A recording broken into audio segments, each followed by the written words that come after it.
নিশ্চয়ই আমার এই সৃষ্টি রহস্য সম্পর্কে দিন এবং রাতের পরিবর্তনের ব্যাপারে যারা চিন্তা করে গবেষণা করে তাদের জন্য আমি অনেক কিছু চিন্তার বিষয়ের মধ্যে রেখে দিয়েছি।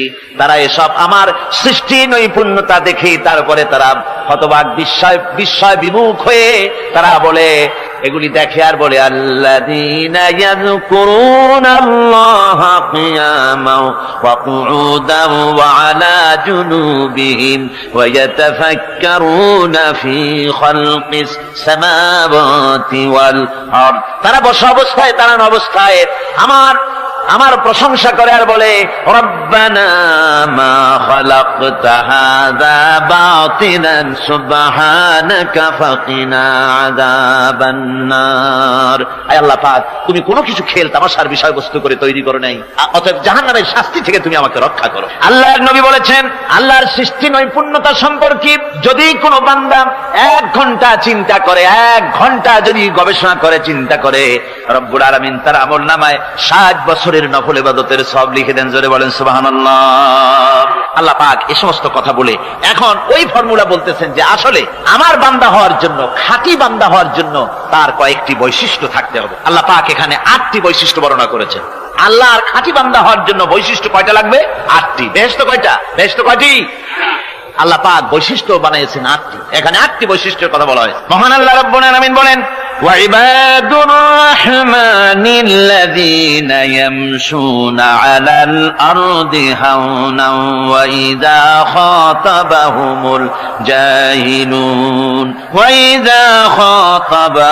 الجاهلون قالوا سلاما।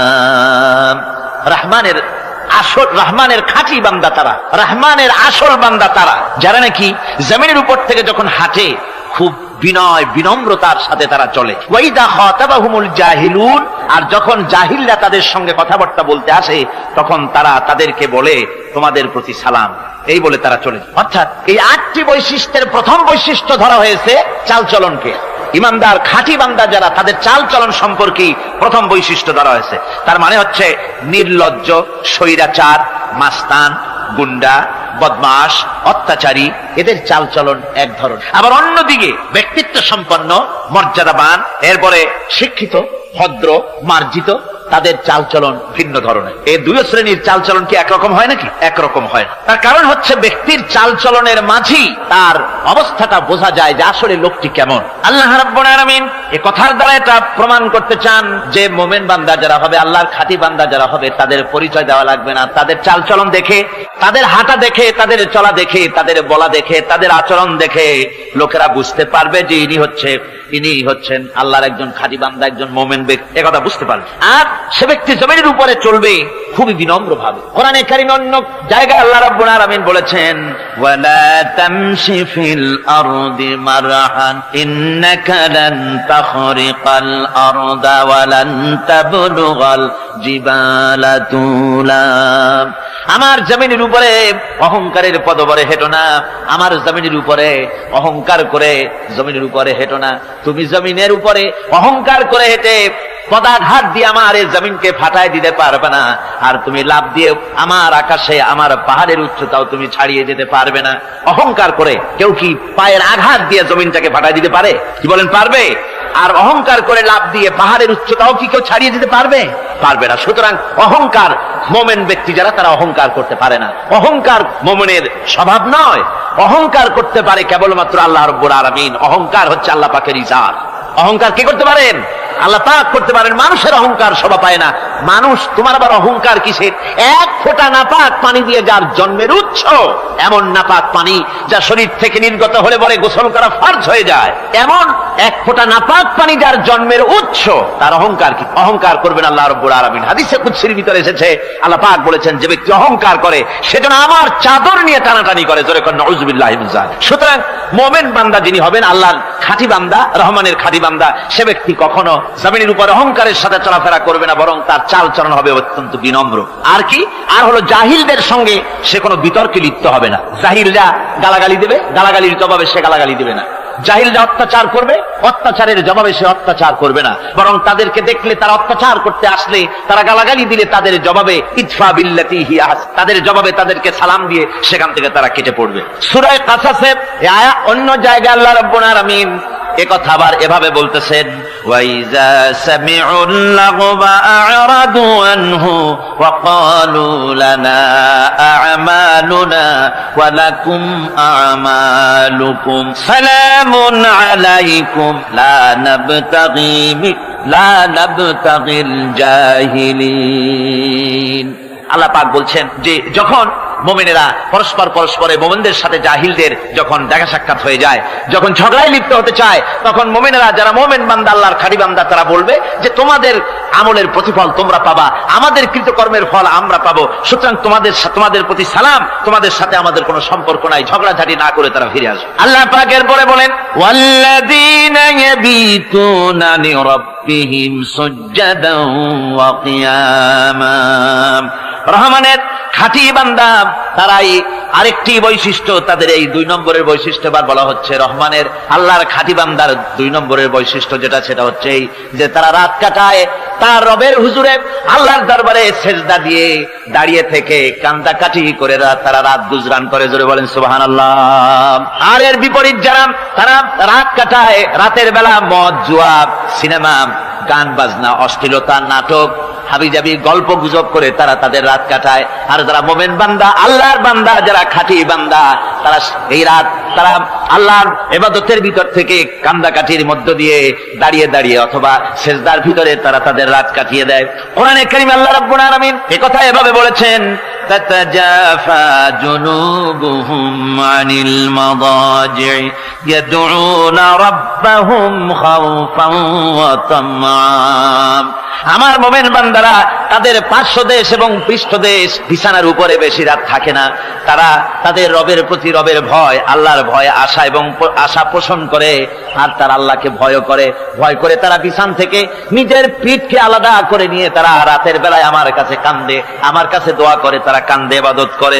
সূরা যারিয়াতের ভিতরে রব্বুল আলামিন বলতেছেন, কানু কালিলাম মিনাল লাইলি মা ইয়াহজাউনা ওয়া বিল আসহারি হুম ইস্তাগফিরুন। আমার এই মুমিন বান্দাগুলি, আমার খাঁটি বান্দা যারা, তারা সারা রাত ঘুমায় না, রাতের একটা অংশ মাত্র তারা ঘুমায়, সারা রাত ঘুমায় না, একটা অংশ তারা ঘুমায়, আর বাকি অংশটুকুন শেষ রাত্রে তারা ওঠে আর আমার দরবারে তারা কান্দে, মাপ চায় আর কান্দতে থাকে, চোখের পানি ফেলতে থাকে। আল্লাহ রাব্বুল আলামিন শেষ রাত্রে প্রথম আকাশে আসেন। হাদিস শরীফে এসেছে, প্রথম আকাশে আল্লাহ রাব্বুল আলামিন এসে দুনিয়ার মানুষকে ডাকেন, কে আছো? গুনাহ করে জীবন বোঝাই করে ফেলেছো, নাফরমানি করেছো, গুনাহ করেছো, অথবা বিপদে পড়েছো, ঋণগ্রস্ত হয়ে পড়েছো, অসুবিধায় পড়েছো, মামলা মকদ্দমায় পড়েছো, আমার কাছে মাপ চাও, আমার কাছে সাহায্য চাও। এই সময় যে সমস্ত বান্দারা আরামের ঘুমকে হারাম করে আল্লাহর দরবারে কাঁদতে থাকে, তাহাজ্জুদের নামাজ আদায় করে যখন হাত তুলে কাঁদে, আল্লাহ পাক তখন এই দৃশ্য দেখে ফেরেশতাদের বলেন, ও আমার ফেরেশতারা, আমার ওই বান্দাগুলি কাঁদে কেন? সমস্ত মানুষ যখন ঘুমানো, এই বান্দাগুলি কাঁদে কেন বলো? ফেরেশতারা বলে, আল্লাহ তুমি তো ভালো করে জানো। ফেরেশতারা বলে, আল্লাহ আল্লাহ পাক বলবেন, তবুও তোমাদের মুখ থেকে শুনতে চাই। ফেরেশতারা তখন বলবে, রব্বুল আলামিন তোমার বান্দা গুনাহ করেছে, জাহান্নামের ভয়তে তোমার কাছে কাঁদতেছে, তোমার ভয়তে কাঁদে, জাহান্নামের ভয়তে কাঁদে। আল্লাহ জিজ্ঞেস করেন, ফেরেশতারা ওরা যে আমার ভয়তে কাঁদে, ওরা কি আমারে দেখছে নাকি? ফেরেশতারা বলেন, না খোদা তোমারে দেখে নাই। আল্লাহ পাক বলেন, ওরা আমার যে জাহান্নামের ভয়তে কাঁদে, ওই জাহান্নাম তারা দেখেছে নাকি? ফেরেশতারা বলে, না আল্লাহ, তোমার জাহান্নাম ওরা দেখে নাই, তোমার বেহেশত কিছুই দেখে নাই। আল্লাহ পাক বলেন, আমার ফেরেশতারা, এই বান্দাগুলি আমার দুজক দেখে নাই, আমাকে দেখে নাই, হাসর মিজান সিরাত কিছুই দেখে নাই, শুধু কোরআনের কথা শুনে, আমার নবীর কথা শুনে, আমার কোরআনের কথা শুনে বিশ্বাস করে আরামের ঘুমকে হারাম করে কিভাবে কাঁদতেছে তাকায় দেখ। আমার রহমতের দরিয়ায় জোশ মেরে গেছে, তোরা সাক্ষী থেকে যা, আমার ওই ক্রন্দনরত বান্দাগুলিকে আমি আল্লাহ মাফ করে দিলাম। আমার ভাইয়েরা, আল্লাহ পাক বলেন, আম্মান হুয়া কানিতুন আনা আল-লাইলি সাজিদাও ওয়া কাইমা। আল্লাহ রাব্বুল আলামিন বলেন, সিজদার ভিতরে আর দাঁড়ানোর ভিতরে আমার এই বান্দাগুলি আখিরাতে আমার সঙ্গে দেখা করা লাগবে, এই ভয়তে, জাহান্নামের ভয়তে তারা কান্দে।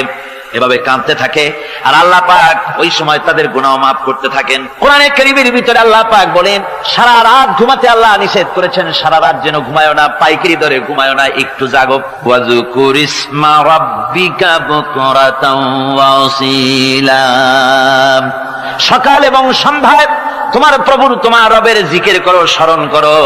ওয়া মিনাল লাইলি ফাসজুদ লাহু ওয়া সাব্বিহহু লাইলান তাওয়িলা, তোমার রাতের বেলায় রাতের একটা অংশ সিজদায় অবনত হও, আর রাতের দীর্ঘ সময় ঘুমায় থেকো না, হয় একটা লম্বা সময় ঘুমাও, কিন্তু একটা অংশ রাখো যে সময় তুমি আমার দরবারে সিজদায় পড়ে যাবে, কাঁদবে। আমার বন্ধুগণ, রাতটা ওয়াজআলনাল লাইলা সুবাতা, আল্লাহ রাব্বুল আলামিন ওয়াজআলনা সুবাতা ওয়াজআলনান নাওমা সুবাতা ওয়াজআলনাল লাইলা লিবাসা, ঘুমকে বানাইছেন আল্লাহ শান্তির বাহন, আর রাতকে করেছেন আচ্ছাদন। রাতকে কি করেছেন? আচ্ছাদন। রাতকে একটা পর্দা লাগিয়ে দিয়েছেন, রাতের পর্দা। যেহেতু প্রেম ভালোবাসা ঢোল পিটায় করা যায় না, ঢোল পিটায় প্রেম করা যায় যায় না, মানুষকে দেখায় দেখায় প্রেম ভালোবাসা করা যায় না, এটা হলো দুনিয়ার রীতিনীতি। দুনিয়ায় যেটা মানুষেরা করে, আসল সবচাইতে বড় ভালোবাসার পাত্র হলেন আল্লাহ, মাসুক হলেন আল্লাহ, আশেক হলো মানুষ। আশেক এবং মাসুকের ভিতরে প্রেম বিনিময় হবে, ভালোবাসার আদান প্রদান হবে, কথোপকথন হবে। এজন্য দিনের কোলাহলপূর্ণ অবস্থায় তা হয় না বলে রব্বুল আলামিন বলেন, আমি তোমাদের জন্য রাতকে একটা আচ্ছাদন, একটা পর্দা বানায় দিয়েছি। এই রাতের পর্দার ভিতরে থেকে আমারে ডাকো, আমাকে, আমার কাছে তুমি আমাকে ডাকো, একটা লম্বা সময় নিয়ে আমাকে বলতে থাকো, আমাকে ডাকতে থাকো। আল্লাহ পাক তার নবীকেও বলেছেন, ইয়া আইয়ুহাল মুযাম্মিলু কুমিল লাইলা ইল্লা কালিলা, হে চাদর আচ্ছাদিত ব্যক্তি, রাত্রিকালে সালাতে দণ্ডায়মান থাকো, কিন্তু কম, সারা রাত জাগার দরকার নেই, একটা অংশ জাগো, যখন তুমি আমার জন্য কাঁদবে, আমার জন্য সিজদায় পড়ে থাকবে। রাসূল পাক সাল্লাল্লাহু আলাইহি ওয়াসাল্লাম তাহাজ্জুদের নামাজে সিজদায় পড়ে থাকতেন, রাতে ঘন্টার পর ঘন্টা চলে যেতেছে। হযরত আয়েশা বলেন, আমি মনে করতাম সিজদায় এমন ভাবে রাসূল পড়েছেন আর ওঠেন না, আমার মনে হতো হুজুর বুঝি ইন্তেকাল করে গেছেন। আমি রাসূলের পায়ের আঙ্গুল ধরে আস্তে করে চাপ দিতাম, হুজুর তাতে একটু ব্যথা পেয়ে আঙ্গুল নাড়া দিতেন, তখন আমি মনে করতাম আল্লাহর নবী বিদায় হন নাই, বেঁচে আছেন।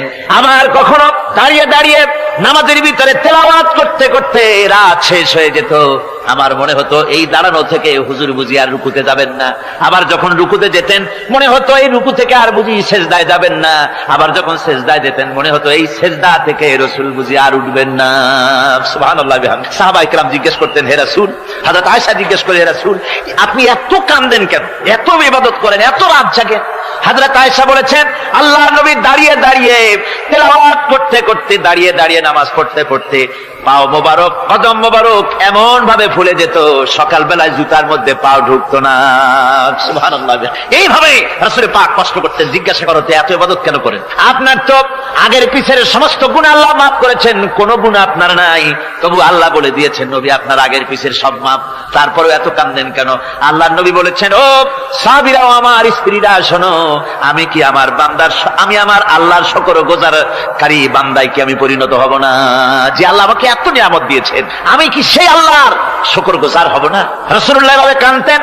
সুতরাং প্রত্যেকটি মুসলমানকে রাতের বেলায় আল্লাহর দরবারে হাত তুলে কাঁদতে হবে, মোনাজাত করতে হবে, রব্বুল আলামিন, যে গুনাহ করেছি, আমি যত গুনাহ করেছি, আমাকে তুমি নিয়ামত যা দিয়েছো, এই নিয়ামত তুমি না দিলেও পারতে, তুমি দয়া করে দিয়েছো। এভাবে যদি মানুষ কাঁদে, আল্লাহ এই অপরাধ করেছি, অপরাধের কথা যদি স্মরণ করে আর কাঁদতে থাকে, আল্লাহ রব্বুল আলামিনের রহমত তার উপরে তখন পড়তে থাকে। আর এই তাহাজ্জুদ, গভীর রাতের কান্দাকাটি, এই জন্য আল্লাহ পাক বলেন, এর আসল ব্যাপারটা হলো, ইন্না নাশিআতাল লাইলি হিয়া আশাদ্দু ওয়াতআন ওয়া আকওয়ামু কিলা। আসল ব্যাপার হলো এই প্রকৃতপক্ষে রাতের বেলায় যে নামাজটা হয়, শয্যা ত্যাগ করে মানুষ যে নামাজ পড়তে দাঁড়ায়, এতে করে তার আত্মসংযমের ট্রেনিং হয়ে যায়, আল্লাহর সঙ্গে মহব্বত কায়েম হয়ে যায়। ইসলামী আন্দোলনের বিজয়ের জন্য কর্মীদের এটা সবচাইতে বড় ওষুধ। শুধু হরতালের প্রোগ্রাম দিয়া, শুধু মিছিলের প্রোগ্রাম দিয়া ইসলামী আন্দোলন বিজয় কোনো কালে হয় নাই আর হবেও না। এজন্য আন্দোলন যারা করে তাদেরকে গভীর রাত্রে উঠতে হয়, নফল রোজা রাখতে হয়, আর গভীর রাত্রে তেলাওয়াত করতে হয়, কাঁদতে হয় আল্লাহর কাছে, তা না হলে আন্দোলনের বিজয় হওয়া সম্ভব। আমার বন্ধুগণ, আমরা জেনেছি ইতিহাসে আছে লাল সালু একটা বই পড়ানো হয়, কলেজে পড়ানো হয়, আপনার নাম শোনেন নাই? এই বইটা আমাকে একজন প্রফেসর এই চট্টগ্রামের আমাকে দেখতে দিলেন, আমি দেখলাম তার মধ্যে তিনি ইসলামের ব্যাপারে এত বিদ্বেষ ছড়িয়েছেন। এক জায়গায় তিনি লিখতে গিয়ে লিখেছেন, আমি পড়লাম, নিজে পড়েছি, যে দেশে যত টুপি দেখা যায় জমিনে এত শস্য হয় না। এদেশে এই মোষ দাড়ি গোপ ওঠার আগেই কোরআন শরীফ হেফজ করা সারা, অথচ জমিনে শস্য নাই। জমিনের শস্য আর কোরআন শরীফ পড়ার সাথে তুলনা করে উপহাস করেছে রীতিমতো। একটা দুশ্চরিত্র খলনায়ককে দিয়ে সেখানে কোরআন হাদিসকে বিকৃত করার অপচেষ্টা চালানো হয়েছে। এরকম একটা নিকৃষ্ট বইকে তারা স্কুলে এবং কলেজে সেখানে পড়াশোনার ব্যবস্থা করে দিয়েছে। আর ইসলামের ব্যাপারে যদি কেউ গাইল দিতে পারে তাহলে সে বইটাকে খুব সুনাম সুখ্যাতি করে বাজারে ছড়াবার চেষ্টা করা হয়, ঠিক কিনা কর? যে কবি, ওই আগেই বলেছি, যে কবি ইসলামের গাইল দিতে পারবে সে সবচেয়ে বড় কবি। যে সাহিত্যিক ইসলামকে খোঁচা দিয়া, কোরআনকে খোঁচা দিয়া কথা লিখতে পারবে সে হলো শ্রেষ্ঠ সাহিত্যিক, ঠিক কিনা কর? আর এই খ্রিস্টান জগৎ, ইহুদি জগৎ, তারা ইসলামকে আর মুসলমানদেরকে গালাগালি করার জন্য সব সময় মুসলমান নামের কুলাঙ্গারদেরকে বেছে নেয়। যেমন নবুয়াতের উপরে হামলা চালাতে হবে, সেজন্য এই পৃথিবীর নিকৃষ্ট কাফের গোলাম মোহাম্মদ কাদিয়ানির মতো একটা নিকৃষ্ট কাফেরকে তারা বেছে নিয়েছে, জোরে কর নাউজুবিল্লাহ। তার নাম একটা মুসলমানই না। আবার আমাদের দেশে আল্লাহকে, রাসূলকে গালি দিতে হবে, দাউদ হায়দারের মতো একটা জাহান্নামের কীটকে তারা বেছে নিয়েছে মুসলমান নামে। আবার রাসূলকে গালি দিতে হবে, হযরত আয়েশা সিদ্দিকা রাদিয়াল্লাহু তাআলা আনহাকে গালি দিতে হবে, সেজন্য মুসলমান নামের কলঙ্ক সালমান রুশদি নামক এক শয়তানকে এই ইহুদিরা বেছে নিয়েছে, ঠিক কিনা কর? কিন্তু এখন সালমান রুশদি যাবা কোথায়? এখন সালমান রুশদির উপরে যিনি হুকুম হজ জারি করেছিলেন ইমাম খোমেনি বেঁচে নাই, কিন্তু তার হুকুম এখনো বেঁচে আছে। উনি অর্ডার করেছেন, যেখানে পাও সেখানে হত্যা করো, ফাকতুলু সালমান রুশদি হাইসু ওয়াজাদতুম, ওরে যেখানে পাও সেখানে হত্যা করো। এখন ওর দশা হয়েছে এই চেহারা সার্জারি করে টরিয়া, তারপরে এখন লা ইয়ামুতু ফিহা ওয়ালা ইয়াহইয়া, সে বাঁচিয়াও নাই মরিয়াও নাই, এমন অবস্থা আছে। আমার ভাইরা, আমার মুসলমান মদ যদি খায়, জেনাও যদি করে, রাসূলকে যখন কেউ গালি দেয় তখন মনে করে আমি একটা অপরাধ করেছি, ঠিক, আমি মদ খাইছি, অন্যায় করেছি, আমি নামাজ পড়ি না, অন্যায় করেছি, কিন্তু আমার রাসূলকে গালি দিয়েছে, ওরে যদি পাই ওর কাঁচা কলিজা চাবায় খাবো, ঠিক কিনা কর? সুতরাং আজকে এইভাবে করে আমার দেশের শিক্ষা ব্যবস্থাকে নষ্ট করা হয়েছে এই ধরনের বই পড়িয়ে।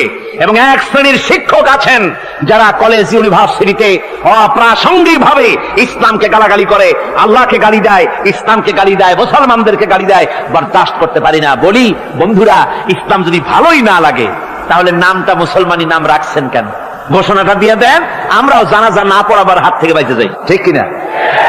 সুতরাং এরা ওই জায়গায় বসে আছে আমাদের সন্তানদের মস্তিষ্ককে বিকৃত করার জন্য। আল্লাহ রাব্বুল আলামিন বলেন এভাবে করেন, ওয়াল্লাযীনা লা ইয়াদউনা মা'আল্লাহি ইলাহান আখারা ওয়া লা ইয়াকতুলুনা আন-নাফসাল্লাতী হারামাল্লাহু ইল্লা বিল হক, তারা হত্যা থেকে বিরত থাকে, মানুষকে হত্যা করে না। ওয়া মান ওয়ালা ইয়াজনুন, আর তারা ব্যভিচার করে না, জিনা ব্যভিচার করে না। জিনা ব্যভিচার সম্পর্কে কোরআন শরীফ বলছে, ওয়ালা তাকরাবুজ জিনা ইন্নাহু কানা ফাহিশাতান ওয়া সাআ সাবিলা। জিনা করা তো দূরের কথা, আল্লাহ পাক বলছেন জিনার নিকটবর্তী হয় না। জিনার নিকটবর্তী মানুষ হয় কিভাবে? জিনার নিকটবর্তী হওয়ার জন্য কতগুলি উপকরণ এবং উপাদান আছে। তা হচ্ছে অশ্লীল নৃত্যগীত, তা হচ্ছে যৌন আবেদনমূলক পত্র পত্রিকা, তা হচ্ছে অশ্লীল ছায়াছবি, তা হচ্ছে নারী সৌন্দর্যের প্রদর্শনী। এই সব জিনিসগুলি মানুষকে জেনার দিকে আকৃষ্ট করে। এসব কি আমাদের সমাজে চালু আছে? আমাদের সমাজে আছে? তো জেনার উপকরণ কি কি বললাম? জেনার উপকরণ হচ্ছে সহশিক্ষা, জেনার উপকরণ হচ্ছে নারীর সৌন্দর্য প্রদর্শনী, জেনার উপকরণ হচ্ছে অশ্লীল পত্র পত্রিকা এবং অশ্লীল ছায়াছবি। এগুলি মানুষকে জেনার দিকে আকৃষ্ট করে, উদ্বুদ্ধ করে। এসব আমাদের সমাজে চালু আছে। ব্যাঙ্গের ছাতার মতো ভিডিও ক্লাব চালু হয়েছে শহরের কোনায় কোনায়, রাস্তার মোড়ে মোড়ে, আর এ দিয়ে ছবি এনে মানুষ দেখতে থাকে আর চরিত্র নষ্ট হতে থাকে। এরপরে রয়েছে সহশিক্ষার ব্যবস্থা, রয়েছে নারীদের বেপরদিগি সৌন্দর্যের প্রদর্শনী, আর রয়েছে যৌনাবেদনমূলক পত্র পত্রিকা। আর পত্র পত্রিকার কাজই হচ্ছে এখন যৌন সুশ্রুতি দেওয়া আর ইসলামকে গালি দেওয়া। বর্তমান সরকারের আমলে 1991 সনের জানুয়ারি থেকে শুরু করে যখন সরকারের স্থিতিশীলতা ছিল না, জানুয়ারি ফেব্রুয়ারি মাস থেকে নিয়ে আজ পর্যন্ত বর্তমান সরকার প্রায় 138টি সাপ্তাহিক, পাক্ষিক, মাসিক, দৈনিক পত্রিকার ডিক্লারেশন দিয়েছেন। এতগুলি পত্রিকা, আর সমস্ত পত্রিকায় ওনারা ঘোষণা করেছেন যে আমরা সাংবাদিকতার সর্বোচ্চ স্বাধীনতা দিয়েছি। আর এই সর্বোচ্চ স্বাধীনতার সুযোগ নিয়ে প্রত্যেকটি পত্রিকা, অলমোস্ট প্রায় প্রত্যেকটি পত্রিকা ইসলামকে গালি দিচ্ছে। আর কিছু পত্রিকা সমাজে চালু হয়েছে, বাংলাদেশে চালু হয়েছে ভারতের রয়ের টাকায়। ভারতের রয়ের টাকা দিয়ে যে পত্রিকা, দৈনিক এবং সাপ্তাহিক পত্রিকা চালু হয়েছে, তার ভিতরে রয়েছে দৈনিক ভোর এবং আজকের কাগজ, সাপ্তাহিক পূর্বাভাস। ভারতের রয়ের টাকা দিয়া পরিচালিত এই কাগজগুলি গোটা বাংলাদেশের জাতি সত্তাকে দ্বিধা বিভক্ত করার জন্য সর্বাত্মক প্রচেষ্টা তারা চালাচ্ছে। এরা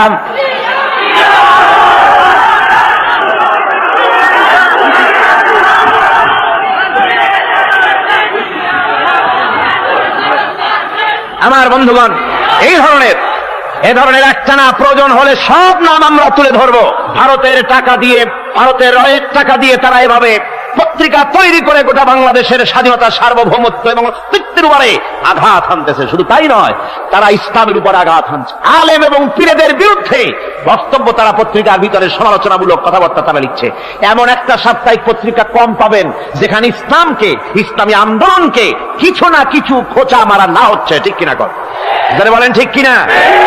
তো এইভাবে করে তারা ষড়যন্ত্র চালিয়ে আমি সেদিন ঢাকায় বলেছিলাম যে বর্তমান মহিলা সরকার চলছে বলে আমরা কথা বলছি না, কিন্তু আমাদের একটা ধৈর্য আছে। আমরা সরকারকে সময় দিচ্ছি এগুলি কন্ট্রোল করার জন্য। শাসনতান্ত্রিক অ্যাকশন নেওয়া উচিত গভর্নমেন্টের। শাসনতন্ত্রে কি আছে?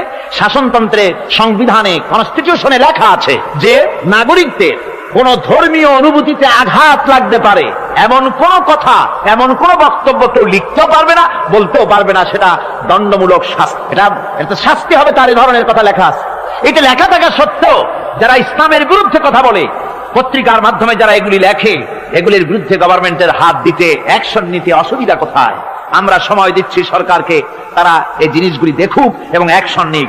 যদি তা না হয় তাহলে জনগণের তো ইসলামের, এদেশের মুসলমান বৃহত্তর জনসংখ্যা, জনগোষ্ঠী হচ্ছে মুসলমান। ইসলামের বিরুদ্ধে, তার আল্লাহর বিরুদ্ধে, রাসূলের বিরুদ্ধে, মুসলমানদের সবচাইতে প্রিয় জিনিসগুলির বিরুদ্ধে কেউ যদি কথা বলে, মুসলমানেরা তা বেশি দিন বরদাস্ত করবে না।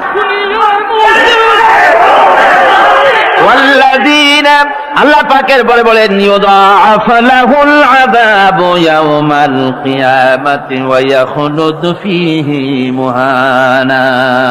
এই সব কাজ যারা করবে, আল্লাহকে বাদ দিয়ে যারা আল্লাহকে বাদ দিয়ে অন্যকে মাবুদ বলে ডাকবে আর হত্যা করবে, জিনা করবে, আল্লাহ বলেন তাদেরকে কিয়ামতের দিন পুনঃ পুনঃ আযাব দেওয়া হবে। আর তাদেরকে ওয়ায়াখলুদ ফীহি মুহানা, তারা বড় লাঞ্ছনার জীবন যাপন করবে, সেখানে লাঞ্ছনার সাথে তারা বসবাস করবে। ইল্লা মান তাবা ওয়া আমানা ওয়া আমিলা আমালান সালিহান ফাউলাইকা ইউবাদদিলুল্লাহু সাইয়্যাতিহিম হাসানাত ওয়া কানা আল্লাহু গফুরার রহিমা। ইল্লা মান তাবা, এই সমস্ত আযাব থেকে বাঁচবে কারা? বাঁচবে সেই সব লোক যারা তওবা করেছে এবং নেক আমল করেছে। ফাউলাইকা ইউবাদদিলুল্লাহু সাইয়্যাতিহিম হাসানাত, আল্লাহ রাব্বুল আলামিন তাদের অন্যায় ত্রুটিপূর্ণ কাজগুলিকে ভালো দিয়ে বদলে দিবেন। সুবহানাল্লাহ ওয়া বিহামদিহি। ওয়া কানা আল্লাহু গফুরুর রহিমা, আর আল্লাহ পাক হচ্ছেন বড় ক্ষমাশীল এবং দয়াবান। এই সুসংবাদ তাদের জন্য যাদের জীবন নানা প্রকারের অপরাধে কলঙ্কিত করেছে যারা, এবং নিজেদেরকে সংশোধন করতে এখন ইচ্ছুক। জীবনে বহু গুনাহ করেছে, হারামি, বদমাশি, জিনা, ব্যভিচার করেছে, এখন জীবনকে সংশোধন করতে চায়। এদের জন্য আল্লাহ রাব্বুল আলামিন এই সাধারণ ক্ষমা ঘোষণা করেছেন, জেনারেল এমনেস্টি ঘোষণা করেছেন। সাধারণ ক্ষমা ঘোষণা করে দিলেন যে তোমরা এখনো যদি হেদায়েত হতে চাও, চূড়ান্ত ধ্বংস থেকে যদি বাঁচতে চাও, তাহলে আমি তোমাদের জন্য তওবার পথ খুলে রেখেছি। আল্লাহ যদি এই তওবার পথ খুলে না দিতেন তাহলে মানুষ হতাশায়, নিরাশায় শয়তান হয়ে যেত। তার মানে আরো পাপ করত। যখন আর কোনো গুনাহ যখন মাফই হবে না, তখন আর কি করা যায়? আরো বেশি পাপের মধ্যে লিপ্ত হয়ে যায়। আমার ভাইরা, আল্লাহ রাব্বুল আলামিন মানুষের জন্য তওবা করার জন্য, গুনাহ মাফের জন্য দরজা খুলে রেখেছে। ইবনে জারীর তাবারীর একটি বর্ণনা, এসেছে। হযরত আবু হুরায়রা রাদিয়াল্লাহু তাআলা আনহু তিনি বলছেন যে আমি ইশার নামাজ পড়ে মসজিদে নববী থেকে ইশার নামাজ পড়ে ঘরে আসতেছিলাম। ঘরে আসার সময় দেখি আমার দরজার কাছে একজন মহিলা দাঁড়ান। সে আমাকে সালাম বললো, আমি তাকে তার সালামের জবাব দিয়ে ঘরের মধ্যে প্রবেশ করলাম। কিছুক্ষণ পরে মহিলা দরজায় নক করলেন। আমি দরজা খুলে জিজ্ঞেস করলাম কি চাও? তিনি বললেন যে আমি শয়তানের ওয়াসওয়াসায় পড়ে জিনা করেছি এবং এই জিনা করার পর আমি গর্ভবতী হয়েছি, এরপরে একটা সন্তান হয়েছে, আমি সেই সন্তানকেও মেরে ফেলে দিয়েছি, এখন আমার বাঁচার পথ, আমার এখন এই গুনাহ মাফ হওয়ার পথ। হযরত আবু হুরায়রা রাদিয়াল্লাহু তাআলা আনহু বলছেন যে অসম্ভব, তোমার এই গুনাহ মাফ হবে। মহিলা তখন যাওয়ার সময় কাঁদতে কাঁদতে কপালে আঘাত করতে করতে যাচ্ছিল যে আরে শরীরের এই রূপ, এই যৌবন, এই সৌন্দর্য কি তৈরি হয়েছিল জাহান্নামের আগুনে জ্বলার জন্য? এইভাবে করে চিৎকার দিতে দিতে মহিলা হযরত আবু হুরায়রা বলেন আমি সকালবেলায় আল্লাহ রাসূলের সঙ্গে ফজরের নামাজ আদায় করে আল্লাহর নবীকে ঘটনা শোনালাম, বললাম হে রাসূল আমি তো মহিলাকে এইরকম জবাব দিয়ে। হযরত আবু হুরায়রা দৌড়ে গেলেন, বললেন আমি ছুটতে লাগলাম, এমন ভুল আমি কথা বলেছি। মহিলা তো হতাশ হয়ে গিয়েছে, তিনি খুঁজতে খুঁজতে মহিলাকে পেয়ে গেলেন, যে বললেন ও মহিলা আল্লাহর হাবিব তোমার সম্পর্কে এই কথা বলেছেন, তুমি যদি তওবা করো আল্লাহ রাব্বুল আলামিন তোমাকে মাফ করে দিবেন, আর তোমার দোষ ত্রুটিগুলির বিনিময় আল্লাহ তোমাকে নেক দিয়ে বদলায় দিবেন, তোমাকে আল্লাহ মাফ করবেন। মহিলা শোনা মাত্র আল্লাহু আকবার বলে চিৎকার মেরে সিজদায় পড়ে গেলেন। তিনি প্রাণ ভরে কাঁদলেন আর বললেন আল্লাহ তোমার দরবারে শুকরিয়া আদায় করি যে আমার মতো গুনাহগারের জন্য তুমি যে তওবার দরজা খোলা রেখেছো। তিনি তার নিজের দাসীকে এবং তার বাচ্চাকে, কৃত দাসীকে আল্লাহর শকরার্থে মুক্ত করে দিলেন। আমার ভাইয়েরা এভাবে করে যারা নাকি আল্লাহর দরবারে যারা এভাবে মাপ চায় আল্লাহ পাক তাদেরকে মাফ করে দিবেন। তওবা করার জন্য রব্বুল আলামিন পথ খুলে রেখে দিয়েছেন। আবার অন্য হাদিসে এসেছে হযরতে রাসূল পাক সাল্লাল্লাহু আলাইহি ওয়াসাল্লামের কাছে এক বৃদ্ধ এসে বলেছিলেন হে আল্লাহর নবী আমি যত গুনাহ করেছি সমস্ত গুনাহ যদি দুনিয়ার মানুষেরকে ভাগ করে দেওয়া হয় তাহলে একযোগে সব মানুষকে তা ডুবাইয়া ছাড়বে, এত গুনাহ আমি করেছি, এমন কোন গুনাহ নাই যে আমি করি নাই।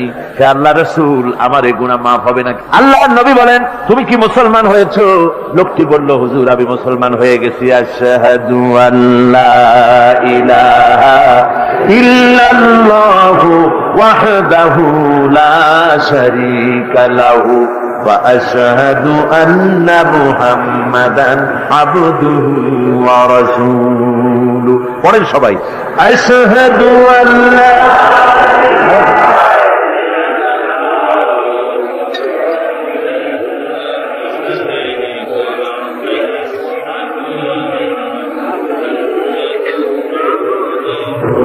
ওই লোকটি যখন কলেমা পড়লেন বললেন আমি মুসলমান হয়েছি। আল্লাহ নবী বলেন শোনো আল্লাহর বান্দা তুমি যখন কলেমা পড়েছো তোমার পেছনের তামাম জিন্দেগির সমস্ত গুনাহ খাতা আল্লাহ রাব্বুল আলামিন মাফ করে দিয়েছেন। শুধু মাফ করেন নাই, আরো কি করেছেন? ওয়ায়ুবাদদিলুল্লাহু সাইয়্যাতিহিম হাসানাত। দোষ ত্রুটি তোমার যা আছে, যে ব্যক্তি তওবা করে আল্লাহর পথে চলে নেক আমল করে পেছনের জীবনের দোষ ত্রুটি যা করেছেন সবগুলির বদলে আল্লাহ রাব্বুল আলামিন নেকি লিখে দিবেন। জোরে বলেন সুবহানাল্লাহ। তার মানে হচ্ছে জীবনে যত অপরাধ করেছিল তওবা করে যখন ভালো কাজ করবে আর পেছনের কথাগুলি যখন মনে করবে গভীর রাত্রে আল্লাহ আমি এই ধরনের পাপ করেছিলাম, চুরি করেছি, ডাকাতি করেছি, জেনা করেছি, মদ খেয়েছি, মিথ্যা কথা বলেছি, এই সব কথা বলে যত অনুশোচনা করবে আর অনুতপ্ত হবে, চোখ দিয়া যত পানি পড়বে নতুন নতুন করে তার আমল নামে আল্লাহ নেকি লিখতে থাকবেন। জোরে বলেন সুবহানাল্লাহ। রব্বুল আলামিন তার বান্দাকে এত ভালোবাসেন, একজন সাহাবী কতগুলি পাখির বাচ্চা নিয়ে রাসূলের কাছে হাজির হয়েছেন। আল্লাহর নবী বলেন এই পাখির বাচ্চাগুলি আনলা কেন?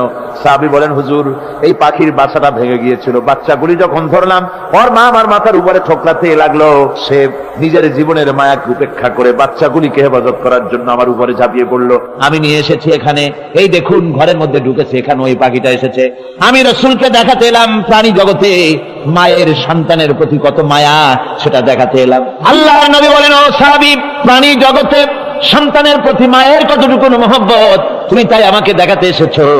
শোনো এই প্রাণী জগতে সন্তানের প্রতি মায়ের যত মহব্বত তার চাইতে লক্ষ কোটি গুণে বেশি মহব্বত বান্দার প্রতি আল্লাহ রাব্বুল আলামিনের।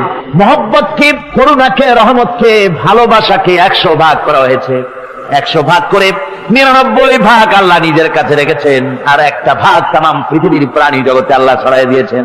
একটা ভাগ দিয়েছেন সারা দুনিয়ায় প্রাণী জগৎ। সেই একটা ভাগে এই শত সহস্র কোটি প্রাণীর মধ্যে যেটুকুন আমরা পাইছি, এতটুকুন মহব্বতে সন্তানের জন্য কলিজায়, সন্তানের কোনো অকল্যাণ হলে কলিজায় পানি থাকে না, সন্তানের কোনো অসুবিধা হলে বা মা বাপের কষ্ট হলে বা কারো কোনো কষ্ট হলে আমরা এই ধরনের আমাদের অবস্থা সৃষ্টি হয়ে যায়।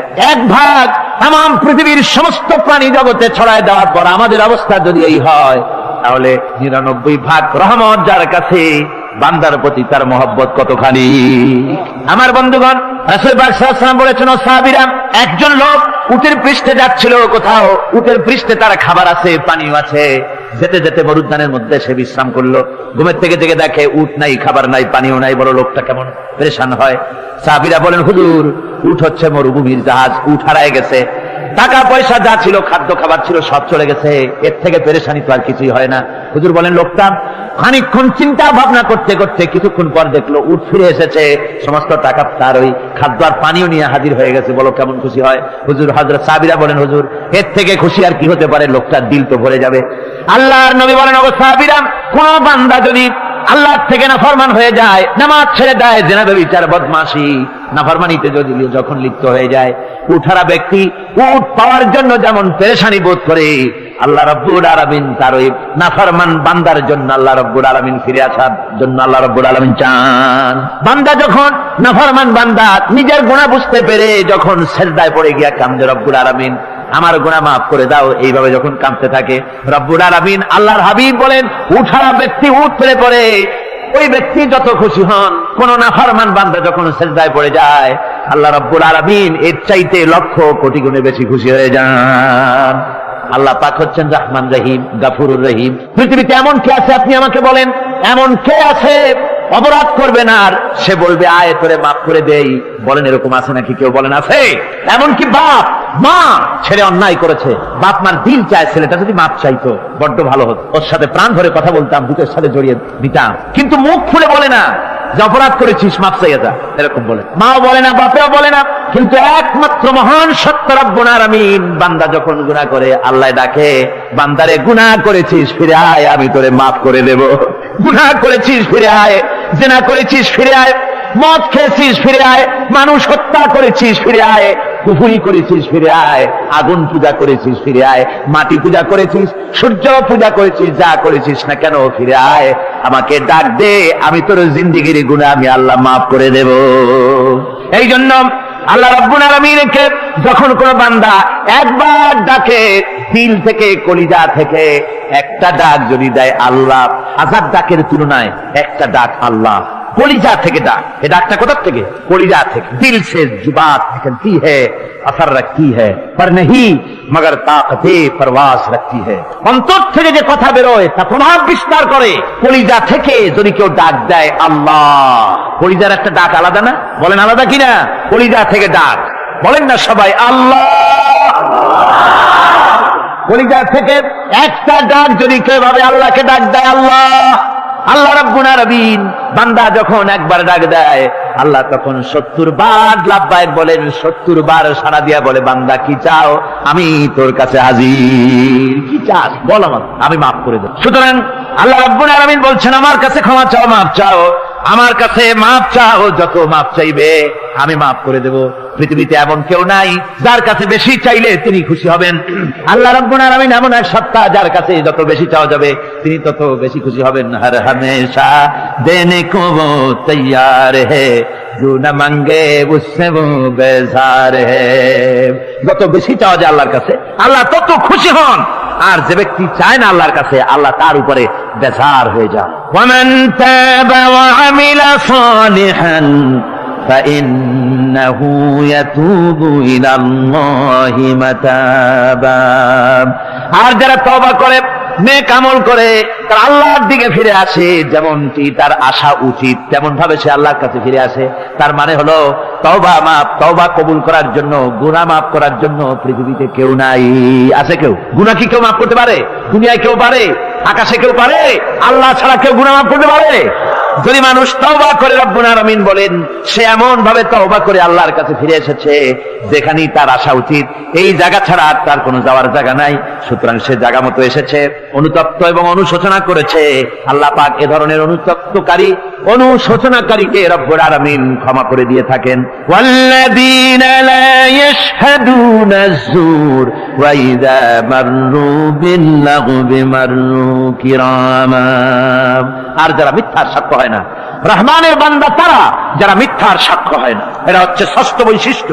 আর তারা কোনো অনর্থক, কোনো নিরর্থক কোনো কাজ যদি দেখে, ঘটনা দেখে, সেখান থেকে তারা শরীফ মানুষের মতো, একেবারে নিতান্ত ভদ্র মানুষের মতো সেখান থেকে কেটে পড়ে। গান বাজনা হচ্ছে, নাটক হচ্ছে, অশ্লীলতা হচ্ছে, গালাগালি হচ্ছে, অনর্থক কোনো কাজ হচ্ছে, নিরর্থক কোনো অনুষ্ঠান কিছু একটা হচ্ছে, ওখান থেকে একটা ভদ্রলোকের মতো, যেমন কোন দুর্গন্ধময় জায়গা থেকে মানুষ যখন যায় নাকে রুমাল দিয়ে আস্তে করে সেখান থেকে পাশ কেটে চলে যায়, ঠিক কিনা? ঠিক ওইভাবে করে আল্লাহ পাক বলছেন আমার মুমিন বান্দারা এই ধরনের কোন অনর্থক, নিরর্থক যে কাজের মধ্যে কোনো পরকাল নাই, আল্লাহ নাই, দুনিয়ার মানুষের স্বার্থ নাই, দেশের স্বার্থ নাই, রাষ্ট্রের স্বার্থ নাই, জনগণের স্বার্থ নাই, এই ধরনের সমস্ত গাল গপ্প, নাটক, উপহাস, এই ধরনের মজা, এই ধরনের অনুষ্ঠান যখন দেখে আমার মুমিন বান্দারা সেখানে দাঁড়ায় না। ময়লার কাছ থেকে নাকে রুমাল দিয়ে মানুষ যেমন চলে যায়, এই লোকটি তখন অত্যন্ত ভদ্রের মতো আস্তে করে পাশ কেটে বেরিয়ে যায়। ওয়াল্লাযীনা ইযা যুক্কিরু বিআয়াতি রাব্বিহিম লাম ইয়াখিরু আলাইহা সাম্মান ওয়া উমিয়ানা।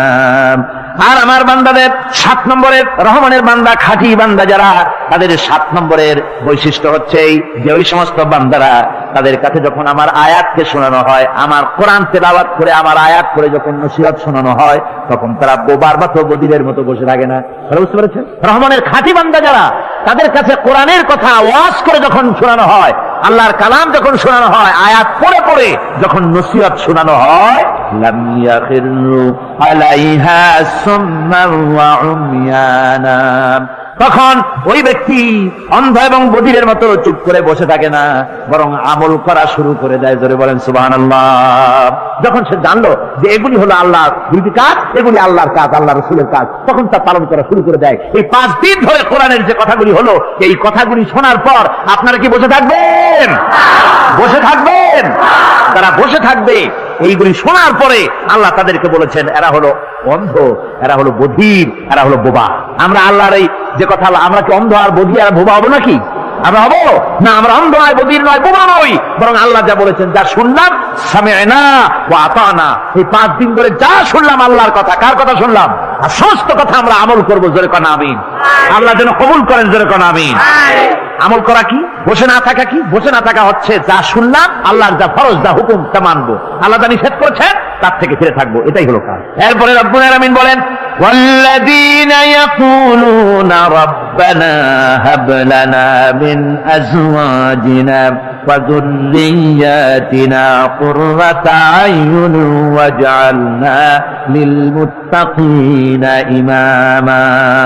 রহমানের বান্দা 8ম নম্বর এবং শেষ নাম্বার হচ্ছে এটা বৈশিষ্ট্য এই যে তারা রহমানের যারা খাঁটি বান্দা, আল্লাহর যারা খাঁটি বান্দা, তারা রব্বুল আলামিনের কাছে মুনাজাত করে, আমার রব, আয় আমার আল্লাহ, হাবলানা মিন আজওয়াজিনা ওয়া যুররিয়াতিনা, আমাদের এবং আমাদের স্ত্রীদের আর আমাদের সন্তানদেরকে তুমি দয়া করে আমাদের চক্ষুর শীতলতা বানায় দাও। জোরে বলেন আমিন। ওয়াজআলনা লিল মুত্তাকিনা ইমামা, আর আমার এই সন্তানদেরকে তুমি মুত্তাকিদের ইমাম বানায় দাও। শুধু মুত্তাকি বানায় না, মুত্তাকিদের নেতা বানায় দাও। জোরে বলেন সুবহানাল্লাহ। এই কথা, এই সূরাটা, এইটা তখনকার কথা যখন এই মুমিনদের মক্কি সূরা, তো এটা যখন মক্কা শরীফে দেখা গেল যে মুসলমানেরা, যিনি ইসলাম কবুল করেছেন তার বাপ কাফের, যিনি ইসলাম কবুল করেছেন কারো বাপ কাফের, কারো মা কাফের, কারো সন্তান কাফের, কারো মেয়ে কাফের, কারো জামাই কাফের, সব প্রিয়জনেরা কুফরি হালতে আছে। আর এগুলি দেখে তাদের চক্ষুর মধ্যে কাঁটা বিঁধতেছিল, চক্ষু জর্জরিত হয়ে যাচ্ছিল। নিজের সন্তানের চেহারা যত ভালো হোক, সন্তান যতই শিক্ষা দীক্ষা থেকে যতই উন্নত আর ভালো হোক না কেন, সে যদি জাহান্নামের দিকে অগ্রসর হতে থাকে, কোন নেককার ইমানদার পিতার মনে তার সান্ত্বনার কারণ হতে পারে না। সে তখন আল্লাহর দরবারে, আল্লাহ পাক বলেন ওই মুমিন বান্দারা আমার কাছে দোয়া করে যে রব্বুল আলামিন আমার সন্তানদেরকে, আমার স্ত্রীদেরকে আমার চোখের শীতলতা বানাও, তাদের আমল আখলা কেমন বানাও, যাতে আমাদের চক্ষু ঠান্ডা হয়ে যায়। জোরে বলেন আমিন। জোরে বলেন আমিন। সন্তানদের জন্য আল্লাহর কাছে দোয়া করতে হবে। আপনারা দেখেন, চোখের সামনে দেখতে পাচ্ছেন সন্তান সিনেমায় যাচ্ছে, সন্তান নামাজ পড়ে না, সন্তান রোজা রাখে না, সন্তান মানুষের তৈরি করা মতাদর্শের পেছনে স্লোগান দিচ্ছে, দৌড়াচ্ছে, আর আপনি পিতা হয়ে তাকে ঠেকাচ্ছেন না। ওই ছেলে তো জাহান্নামে যাচ্ছে, আপনার দরদ হওয়া উচিত, ওই ছেলেকে ফিরানো দরকার আর আল্লাহর কাছে দোয়া করা দরকার। আমার বন্ধুগণ, দোয়া আল্লাহ নিজেই শিখাই দিচ্ছেন, দোয়া করো। পড়েন আমার সাথে, রব্বানা হাব লানা মিন আজওয়াজিনা ওয়া যুররিয়াতিনা কুররাতা আয়ুন ওয়াজআলনা লিল মুত্তাকিনা ইমামা। উলাইকা ইউজজাউনাল গুরফাতা বিমা সাবারু ওয়া ইউলাক্কাউনা ফিহা তাহিয়াতান ওয়া সালামা। আল্লাহ পাক বলেন, এই সব লোকদের জন্য তারা যে সবর করেছিল, সেই সবরের কারণে আমি তাদের উত্তম জাযা দান করব। আর তাদের জন্য ফেরেশতারা চতুর্দিক থেকে ফেরেশতারা তাদের জন্য সম্বোধন করবে, তাদেরকে সম্বর্ধনা দিবে, ফেরেশতারা তাদের সম্বর্ধনা দিবে। ওয়াল মালাইকাতু ইয়াদখুলুনা আলাইহিম মিন কুল্লি বাবিন সালামুন আলাইকুম বিমা সাবারতুম ফানি'মা উকবাদ-দার। চতুর্দিক থেকে ফেরেশতারা আসতে থাকবে আর তারা সালাম দিতে থাকবে, তাদেরকে সম্বর্ধনা দেবে বেহেশতীদেরকে, আর বলবে তোমাদের জন্য এই পরকালের এই ঘরটাই, জায়গাটা কতই না উত্তম করে আল্লাহ তৈরি করে রেখেছেন। বলেন সুবহানাল্লাহ। সালামুন আলাইকুম। আল্লাহ বলছেন, উলাইকা ইউজজাউনাল গুরফাতা বিমা সাবারু। তোমরা যে সবর ইখতিয়ার করেছিলে, সেজন্য আজকে তোমাদের জন্য আমি এই বিরাট নিয়ামত তোমাদের জন্য রেখেছি। দ্বীনকে চালু করতে গেলে, ইসলামী আন্দোলন করতে গেলে বিপদ আসে, আর সেই বিপদে সবর ইখতিয়ার করতে হয়। কত ভয় আসে, লোভ আসে, কত কিছু আসে। এগুলিকে উপেক্ষা করে যারা ইসলামী আন্দোলনের জন্য নফসের খাহেশকে, আরামকে হারাম করে দিয়ে আন্দোলনে যারা ঝাঁপিয়ে পড়তে পারে, তাদের জন্য আল্লাহ পাক এই সমস্ত নিয়ামত রেখে দিয়েছে। কুল মা ইয়াবাউ বিকুম রাব্বি লাউলা দুআউকুম ফাকাদ কাযযাবতুম ফাসাউফা ইয়াকুনু লিজামা। ও নবী, আপনি এদেরকে বলেন, আপনি এই লোকগুলিকে বলেন যে তোমাদের ব্যাপারে আল্লাহর কি প্রয়োজন পড়েছে যদি তোমরা আল্লাহকে নাই ডাকো, আল্লাহর কাছে যদি দোয়া না করো, যদি হাত না পাতো, আল্লাহ কি যদি না ডাকো, তাহলে তোমাদের যদি আল্লাহর দরকার, ফাকাদ কাযযাবতুম, তোমরা তো অস্বীকার করে চলছো। ফাসাউফা ইয়াকুনু লিজামা, তাড়াতাড়ি করে তোমরা বুঝতে পারবে, এমন অবস্থা, এমন আযাব আসবে যে তখন তোমাদের প্রাণ বাঁচানোই দায় হয়ে পড়বে। আমার বন্ধুগণ, একটা মানুষের সাথে মানুষের সৃষ্টি আর পাথরও সৃষ্টি, পাথরও একটা মাখলুক, মানুষও মাখলুক। পাথরের সাথে মানুষের পার্থক্য কোথায়? পাথর আল্লাহর দরবারে হাত তুলতে পারে না, আল্লাহকে ডাকতে পারে না, মোনাজাত করতে পারে না। মানুষ ডাকতে পারে, হাত তুলতে পারে, তারা হাত দেওয়া আছে। মানুষ হয়ে যদি আল্লাহর দরবারে হাত তুলতে না পারলেন, চোখের পানি যদি না ফেলতে পারলেন, আল্লাহ পাক বলছেন, ও নবী বলে দেন, আপনি বলুন তোমাদের দিয়ে কি প্রয়োজন আল্লাহর? লাউলা দুআউকুম, তোমরা যদি সেই আল্লাহকে যদি না ডাকো, যদি তার কাছে হাত না তোলো, তাহলে তোমাদের যে আল্লাহর দরকারটা কি? তোমাদেরকে রব্বুল আলামিন তৃণখণ্ডের মতো উড়িয়ে দিবেন, কোন মর্যাদা থাকবে না আল্লাহর কাছে। সুতরাং মর্যাদা পেতে হলে আল্লাহকে ডাকতে হবে, আল্লাহর কাছে চাইতে হবে। এভাবে করে আল্লাহ পাক তার বান্দাদেরকে নির্দেশ করছেন। আমার বন্ধুগণ, এই মোট 8টি বৈশিষ্ট্য ইসলামের আপনার মুমিন বান্দাদের জন্য, রহমানের খাঁটি বান্দাদের জন্য এই 8টি বৈশিষ্ট্য আল্লাহ পাক দান করেছেন। এই 8টি বৈশিষ্ট্য যেন আল্লাহ পাক আমাদের মধ্যে দান করে দেন। জোরে বলেন আমিন, আরো জোরে বলেন আমিন। 8টি বৈশিষ্ট্যের জন্য আল্লাহ পাক বেহেশত রেখেছেন। 8টি বেহেশত কয়টি? এই 8টি বেহেশতের দরওয়াজা আল্লাহ যেন আমাদের জন্য কিয়ামতে খুলে দেন। জোরে বলেন আমিন। আমার ভাইরা, আল্লাহ রাব্বুল আলামিন এই কোরআন যে নাযিল করেছিলেন, এই কোরআন দিয়ে এই ধরনের নৈতিক গুণে গুণান্বিত একটা জনসমষ্টি তৈরি করেছিলেন আল্লাহর হাবিব জনাব মুহাম্মদ রাসূলুল্লাহ সাল্লাল্লাহু আলাইহি ওয়াসাল্লাম। আর সেই জনসমষ্টি দিয়ে রাসূল পাক সাল্লাল্লাহু আলাইহি ওয়াসাল্লাম একটি ইসলামী কল্যাণমূলক রাষ্ট্র তৈরি করেছিলেন। রাসূলুল্লাহ কি করেছিলেন? একটা রাষ্ট্র। এই যা বললাম, এই 5 দিন ধরে যা বললাম, এই সব গুণাবলী দিয়ে, এই সব বৈশিষ্ট্য দিয়ে রাসূলুল্লাহ একটা জনগোষ্ঠী তৈরি করেছিলেন। সেই জনগোষ্ঠী নিয়ে মক্কি জিন্দেগি থেকে রাসূলুল্লাহ মদিনায় আসতেন। আর মদিনায় এসে রাসূলুল্লাহ এখন রাষ্ট্রপ্রধান হয়ে গেলেন। কি হয়ে গেলেন? রাষ্ট্রপ্রধান, প্রেসিডেন্ট হয়ে গেলেন। রাসূলুল্লাহ আজকে প্রেসিডেন্ট, রাষ্ট্র হলো। আর কোরআন দিলেন সংবিধান হিসেবে, শাসনতন্ত্র হিসেবে। আল্লাহর নবী বললেন, আজকে আমি দেশবাসীকে এমন একটা কনস্টিটিউশন, এমন একটি সংবিধান দেশবাসীকে আমি দিলাম, যে এই সংবিধানের বদৌলতে সমাজে আর চুরি থাকবে না, ডাকাতি থাকবে না, জেনা থাকবে না, ব্যভিচার থাকবে না। এর বদৌলতে মানুষ এখন দরজা খুলে ঘুমাতে পারবে, আর কোনো অশান্তি থাকবে না, চুরি হবে না, ডাকাতি হবে না, নারী ধর্ষণ হবে না, হত্যা হবে না, আরামের জমিন হয়ে যাবে, আর মানুষ শান্তিতে বসবাস করতে পারবে। হুজুর বললেন, খায়রুল কুরুনি কারনি, সর্বশ্রেষ্ঠ যুগ হচ্ছে আমার যুগ। আমার বন্ধুগণ, কোরআনের সমাজই ছিল পৃথিবীর সর্বশ্রেষ্ঠ সমাজ। সেই সমাজ ব্যবস্থাকে আমরা ভুলে গিয়েছি। আজকে সমাজতন্ত্র ব্যর্থ হলো কেন? কমিউনিজম ব্যর্থ হলো কেন? ব্যর্থ হওয়ার একমাত্র কারণ হলো তারা মানুষকে খেতে দিতে পারে নাই, পড়তে দিতে পারে নাই। পুঁজিবাদও ব্যর্থ, সমাজতন্ত্র ব্যর্থ। আসলে ওরা বলেছে আমরা সবাইকে সমান করে দেব, খাইতে দেব, পড়তে দেব, কাপড় দেব, চোপড় দেব, ওষুধ দেব, তোমাদের মৌলিক অধিকার, মৌলিক প্রয়োজন মিটাবো, এগুলি সব তারা বলেছে। কিন্তু মৌলিক প্রয়োজন মিটাতে পারে নাই। 70 বছরে যেতে পারল না, বিদায় হয়ে গিয়েছে। মৌলিক প্রয়োজন মিটাতে পারে শুধুমাত্র কোরআন। কে মিটাতে পারে? কে পারে? কোরআন পারে মানুষের মৌলিক প্রয়োজন মিটাতে। তাই কোরআনে কারীমকে আল্লাহ রাব্বুল আলামিন অবতীর্ণ করলেন, আর কোরআন দিয়ে রাসূল পাক সাল্লাল্লাহু আলাইহি ওয়াসাল্লাম একটা সমাজ তৈরি করলেন, এমন সমাজ যেখানে রাষ্ট্রপ্রধানের পেট ফুলে উঠলো না খাইয়া, রাষ্ট্রপ্রধানের বিরাট বিল্ডিং উঠলো না, বিদেশে টাকা জমা হলো না।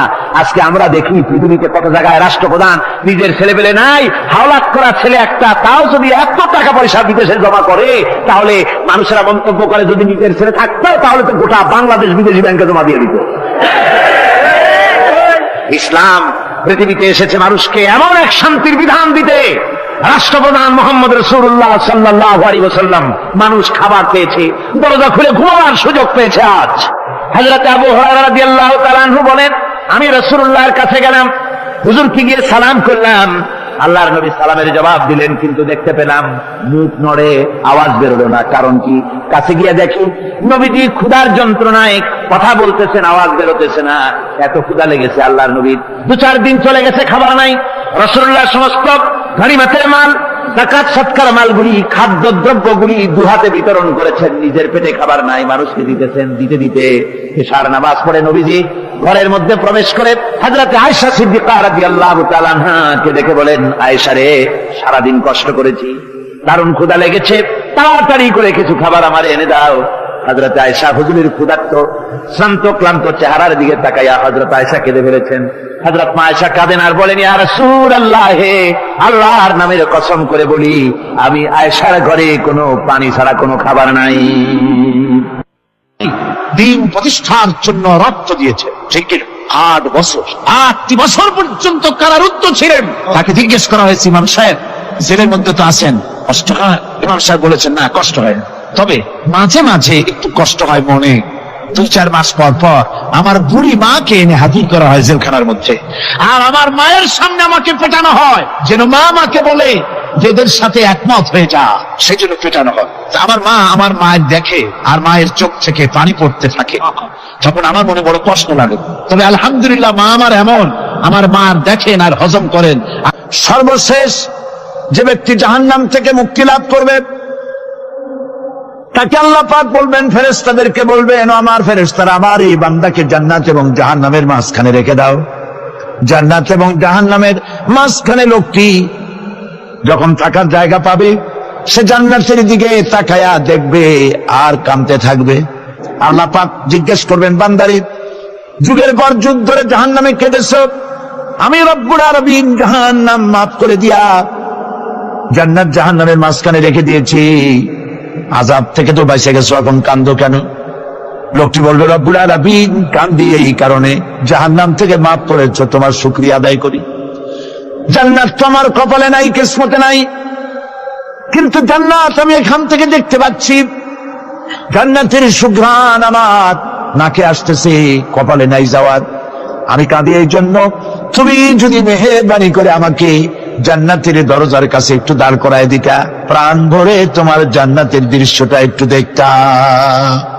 আল্লাহ পাক তার আরজি পূরণ করবেন, বলবেন যাও। ফেরেশতাদের বলবেন, এর জান্নাতের দরজার কাছে দাঁড় করায় দাও।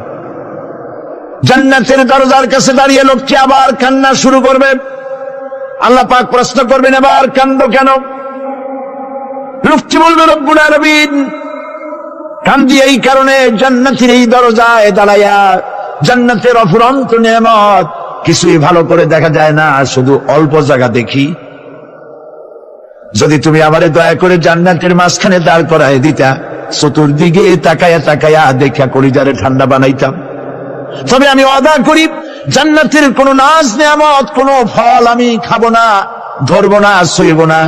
একটুখানি মেহেরবানি করে মাঝখানে দাঁড় করাইয়া দাও, জান্নারে ঠান্ডা করি। আল্লাহ রাব্বুল আলামিন ফেরেশতাদের বলবেন, আমার এই বান্দারে জান্নাতের মাঝখানে দাঁড় করাইয়া দে। আল্লাহর নবী বলেন, জান্নাতের মাঝখানে দাঁড়িয়ে লোকটি আগের চাইতে আরো জোরে চিৎকার মেরে কাঁদতে থাকবে। আল্লাহ পাক বলবেন, বান্দারে কি হলো তোর? দরজার কাছে আসতে চাইছিলে, আইনা দিলাম। আবার এবার মাঝখানে আসতে চাইছো, তাও এনে দিয়েছি। আবার কান্দো কেন? লোকটি বলবে, রব্বুল আলামিন, এবার কান্দি এই জন্যে তুমি যখন দয়া করে একটিবার জান্নাতের মাঝখানে এনে আমাকে দাঁড় করায় দিয়েছো, তুমি রহমান রহিম গফুরুর রহিম, এই জান্নাত থেকে আবার আর বাইর করে দিও না। আল্লাহ রাব্বুল আলামিন বলবেন, ও আমার বান্দারে, আমার এই জান্নাত তোর খুব পছন্দ হয়েছে নাকি?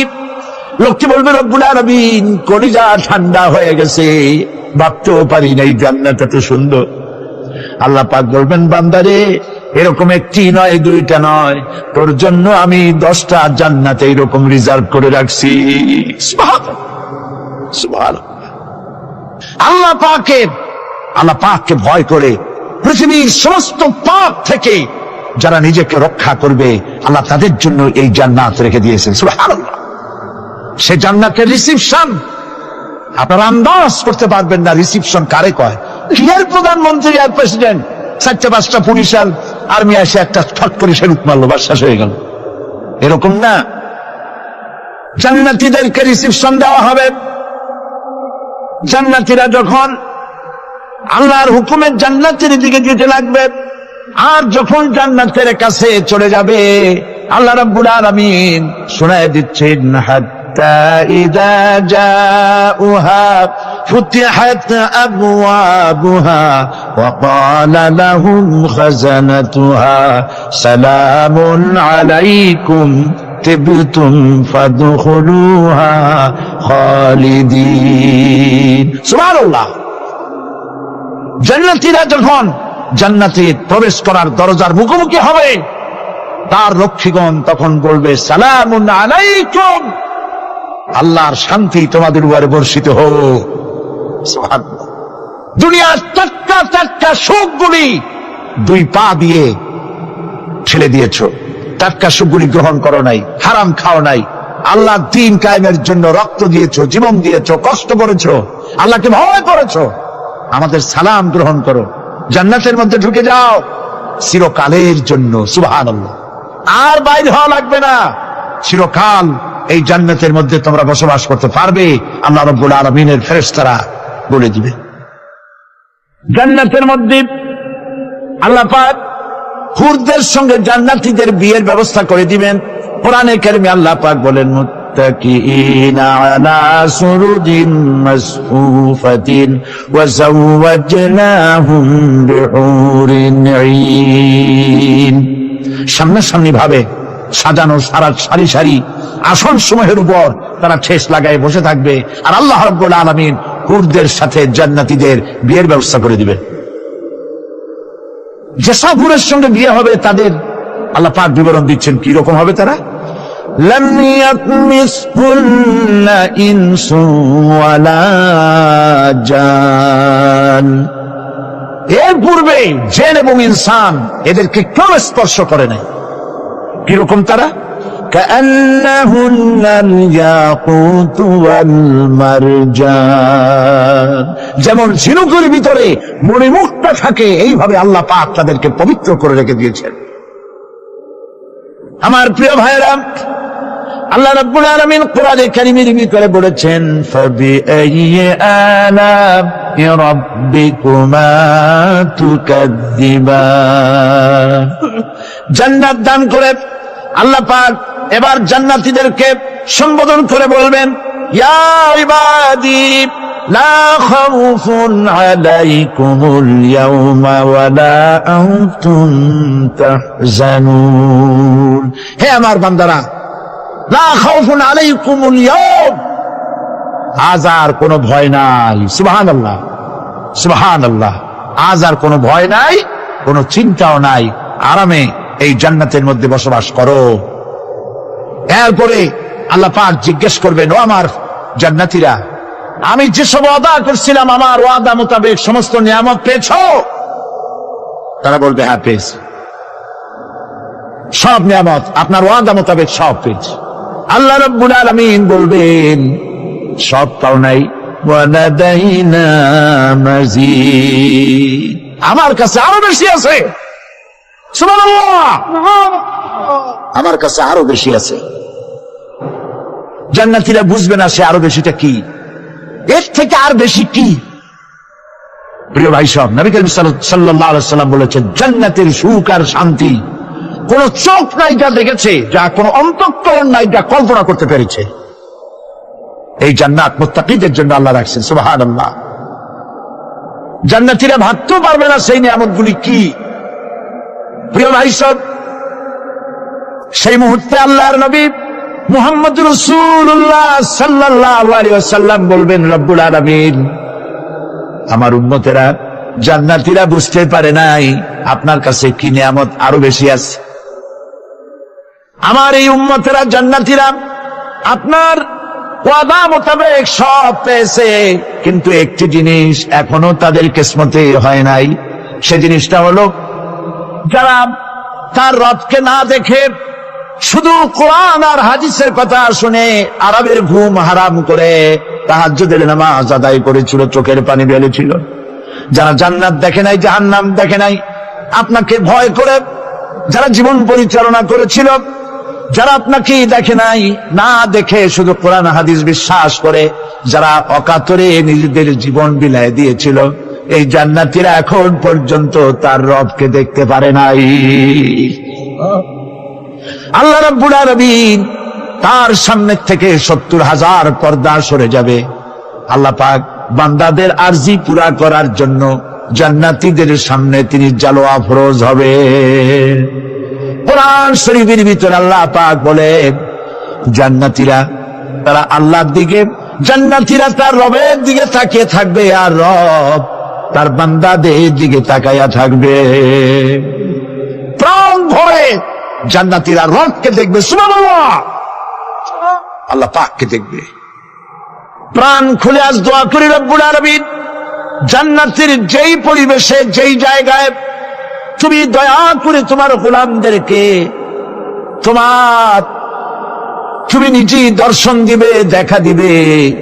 মনিব ও আমাদের রব, আজ এই বিশাল জনসমুদ্র নিয়ে তোমার দরবারে আবেগ ভরা কণ্ঠে বলি, যে অনুষ্ঠানটি তুমি এমন মুবারক অনুষ্ঠান করবে যেখানে তুমি জান্নাতীদেরকে দেখা দিবে, ওই জান্নাতের কোনো একটি, ওই অনুষ্ঠানের কোনো একটি কোনায় কানায় আমাদেরকেও দাঁড় করাইয়া দেখান তো।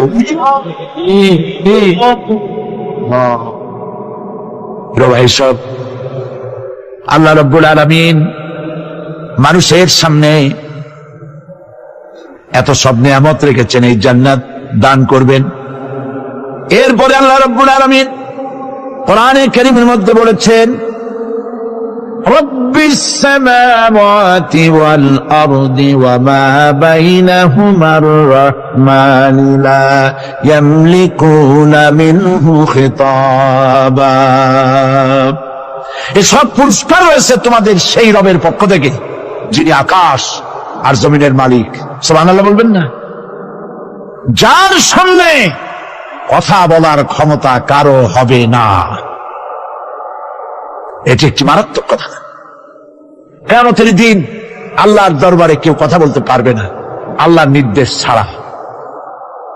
একটি আকীদা পরিষ্কার করে নিয়ে যান আপনাদের, সে আকীদাটা এভাবে পরিষ্কার করুন, কোন পীর সাহেব, কোন খাজা বাবা, কোন মাওলানা, কোন মুহাদ্দিস, কোন বুজুর্গ আপনাকে সুপারিশ করতে পারবে না যদি না আল্লাহ পাক তাকে কথা বলার তৌফিক না দেয়। মনে থাকবে এটা। আয়াতুল কুরসির ভিতরে আমরা পড়ি, মান যাল্লাযী ইয়াশফাউ ইনদাহু ইল্লা বিইজনিহি। আল্লাহ পাক বলেছেন কিয়ামতের দিন আল্লাহর দরবারে কার সাহস আছে কথা বলতে পারে? আল্লাহর ওয়ার্ডার ছাড়া, হুকুম ছাড়া আল্লাহর সামনে কথা বলা সেদিন কেউ থাকবে না। সুবহানাল্লাহ, কেউ কথা বলতে পারবে না। সুপারিশ করতে হবে, আল্লাহ যারে বলেন তুমি করো, অমুকের জন্য করো, সেই ব্যক্তি শুধু তার জন্যই করতে পারবে, আর কেউ কথা বলতে পারবে না। সেই কঠিন হাসরের ময়দান, যেদিন শুধুমাত্র আল্লাহ পাক কথা বলবেন, আর যারে বলতে বলবেন সেই কেবলমাত্র বলতে পারবে। সুপারিশ এটি আল্লাহ পাক কিয়ামতে পারমিশন দিলে বলা যাবে। হযরত ইব্রাহিম আলাইহিস সালাম কিয়ামতের দিন তার নিজের পিতা সম্পর্কে সুপারিশ করবেন। রব্বুল আলামিন, আমার আব্বার জন্য সুপারিশ করতেছি, মেহেরবানি করে জাহান্নাম থেকে তারে আপনি রক্ষা করুন। আল্লাহ রব্বুল আলামিন বলবেন, ইব্রাহিম তোমার সুপারিশ মঞ্জুর হবে না। প্রিয় ভাই সব, একটু মাথা কাটান, চিন্তা করেন। উলুল আযম পয়গম্বর, জাতির পিতা। কে জাতির পিতা? চিল্লায় বলুন, কলিজা সাফ করে ফেলুন। মুসলমানদের জাতির পিতা হাবিব সাবিব কেউ হতে পারে না। মিল্লাতা আবিকুম ইব্রাহিম, ইব্রাহিম আলাইহিস সালাম এই মিল্লাতের পিতা। সুবহানাল্লাহ। হযরত ইব্রাহিম আলাইহিস সালাম কিয়ামতের দিন বলবেন, আল্লাহ আমার আব্বার জন্য সুপারিশ করছি। আল্লাহ পাক বলবেন, মঞ্জুর হবে না। আজর তোমার পিতা হতে পারে, কিন্তু আমার খলিলকে আগুনে ঢালার জন্য নমরুদকে সে সহযোগিতা করেছে, আমি তোমার পিতাকে ক্ষমা করব না। নবী করিম সাল্লাল্লাহু আলাইহি সাল্লামকে সাহাবায়ে কেরাম জিজ্ঞেস করেছেন, হে রাসূল, আপনার আব্বা এবং আম্মার অবস্থা কি হবে? নবী করিম সাল্লাল্লাহু আলাইহি সাল্লাম কেঁদে ফেলেছেন, সওয়াব বলেছেন, আমি তাদের কোনো উপকারে আসব না। আল্লাহু আকবার। আপনি মনে করছেন নাকি যে ইয়া নবী সালাম আলাইকা বলি অমনি নবীর সুপারিশ পাবেন? এত সহজ। কতগুলা রসগোল্লা খাইলেন আর বড় একটা মিছিল করলেন আর অমনি চলে যাবেন? পৃথিবীর সব মানুষ, সাহাবায়ে কেরাম বাদ দেন, পৃথিবীর সমস্ত মানুষ একত্রিত হয়ে আবু তালেব রাসূলুল্লাহকে যে ভালোবেসেছেন, ওর 1000 ভাগের 1 ভাগও সারা দুনিয়ার মানুষ রাসূলুল্লাহকে ভালোবাসতে পারবে? পারবে? নিজের ছেলে আলীকে, আলী রাদিয়াল্লাহু তাআলা আনহুকে আলাদা বিছানায় শোয়াইয়া, ছোট্ট মানুষ হযরত আলী আলাদা জায়গায় রাখিয়া মুহাম্মদুর রাসূলুল্লাহ সাল্লাল্লাহু আলাইহি ওয়াসাল্লাম এতিম মানুষ তারে কলিজার সাথে বুকের মধ্যে আশ্রয় করে দিয়ে আগলে রেখেছেন বুক পড়ে। সেই আবু তালেব মৃত্যুর সময় নবী করিম সাল্লাল্লাহু আলাইহি ওয়াসাল্লাম বলেছিলেন, চাচা একটিবার আমার কানে তাওহীদের কালেমা শোনায় দেন। আবু তালেব তার কিসমতে ছিল না কালেমা। মরে যাওয়ার পর একজন সাহাবী বলেছিলেন, ইয়া রাসূলুল্লাহ, মৃত্যুর সময় আবু তালেবের মুখ আমি নড়তে দেখেছি, তিনি কালেমা পড়েছেন সম্ভবত। রাসূলুল্লাহ সাফ বলেছেন, আমি শুনি নাই। এত ভালোবাসার পরও হাদিস শরীফে এসেছে আবু তালেব জাহান্নামে যাবে। কোথায় যাবে? জাহান্নামে। সবচাইতে কম আযাব হবে কার? আবু তালেবের। কম আযাবটা কি? হাদিস শরীফে এসেছে কম আযাব হলো জাহান্নামের আগুন দিয়ে 1 জোড়া জুতা তৈরি করে আবু তালেবের পায়ে পরিয়ে দেওয়া হবে। সেই জাহান্নামের আগুনের তৈরি করা জুতার তাপে আবু তালেবের মাথার ঘিলুগুলো টকবক করে বউ পড়তে লাগবে। এত ভালোবেসে যদি কিয়ামতের উপায় না হয়, আপনি ইয়া নবী সালাম আলাইকা, ইয়া রাসূল সালাম আলাইকা আর কতগুলো জিলাপি খাইলেন, বড় একটা মিছিল করলেন। প্রিয় ভাই সব, এইসব বিদআত ছাড়ুন, এগুলি সুস্পষ্ট বিদআত। রাসূলুল্লাহকে ভালোবাসবেন, সাহাবীরা যেভাবে ভালোবেসেছেন ওইভাবে ভালোবাসবেন। আল্লাহ রাব্বুল আলামিন বলেন, যালিকাল ইয়াউমুল হক ফামান শাআ ইত্তাখাযা ইলা রাব্বিহি মাআবা। এই দিনটি অবশ্যই আসবে, সেদিনটি নিশ্চিতভাবে আসবে। আর এখন যার ইচ্ছা সে তার রবের দিকে অগ্রসর হোক। ইন্না أنذرناكم عذابا قريبا يوم ينظر المرء ما قدمت يداه ويقول الكافر يا ليتني كنت ترابا إنا أنذرناكم عذابا قريبا খুব নিকটবর্তী একটি আযাব সম্পর্কে আমি তোমাদেরকে সতর্ক করে দিলাম। কে বলতেছে? আল্লাহ পাক। লক্ষ্য করুন আল্লাহ কি বলছেন। খুব নিকটবর্তী একটি কঠিন শাস্তি আযাব অর্থাৎ কিয়ামত এ সম্পর্কে আমি তোমাদেরকে সতর্ক করে দিলাম। ইয়াউমা ইয়ানজুরুল মারউ মা কদ্দামাত ইয়াদা, সেদিন প্রত্যেকটি লোক যা সে পাঠিয়ে দিয়েছিল এখানে অর্থাৎ যা করেছিল সেগুলি সে দেখতে পাবে। আর তখন ওয়ায়াকুলুল কাফিরু ইয়া লাইতানি কুনতু তুরাবা, সেই কিয়ামতের ময়দানে অবস্থা দেখে কাফেররা বলবে, আহারে মানুষ না হইয়া যদি মাটি হইয়া যেতাম, যদি মাটি হতাম, যদি মানুষ না হয়ে না জন্মতাম, আজ এই হাসরের ময়দানে এইখানে এই বিচারের মুখোমুখি হতাম না, মাটি হইলে বরং অনেক ভালো হতো। এই পৃথিবীতে আমরা এসেছি, চলে যাব, যাওয়ার আগে এই কোরআন একটি বিশাল জনগোষ্ঠী এমন বানাতে চেয়েছে যে জনগোষ্ঠী এই কোরআন দিয়ে একটি বিশাল সমাজ গড়বে, রাষ্ট্র গড়বে, এমন রাষ্ট্র গড়বে যেই রাষ্ট্রে দুঃখ থাকবে না, অশান্তি থাকবে না, যেখানে সুখ থাকবে, সমৃদ্ধি থাকবে, আর কিয়ামতের দিন আল্লাহর জান্নাতে তারা চলে যাবে। তেমন একটি সমাজকে আমরা চাই। সবাই বলেন সেরকম একটি সমাজকে আমরা চাই। প্রিয় ভাই সব, কিয়ামতের দিন আমরা যেতে চাই জান্নাতে। কোথায় যেতে চাই বলেন? জোরে বলেন। এই জান্নাতে যাওয়ার জন্য, এই জান্নাতে যাওয়ার জন্য দুইটা কাজ করতে হবে। কয়টা কাজ? আল্লাহ রাব্বুল আলামিন বলেন, ফামান কানা ইয়ারজু লিকাআ রাব্বিহি ফালইয়ামাল আমালান সালিহান ওয়া লা ইউশরিক বিইবাদাতি রাব্বিহি আহাদা।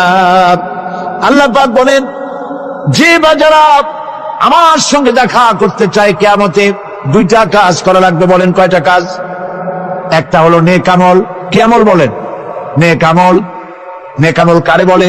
নেক আমল করতে হলে আবার দুইটা শর্ত লাগে।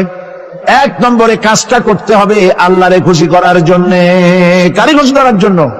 একটা মাদ্রাসা বানাইছি যাতে লোকেরা বলে যে বড় একটা মাদ্রাসা বানাইছে, এই জন্য মাদ্রাসা বানাবেন, মসজিদ বানাবেন, হসপিটাল বানাবেন, যা কিছু করেন নিয়ত হবে আল্লাহকে খুশি করা। নিয়ত হবে কারে খুশি করা?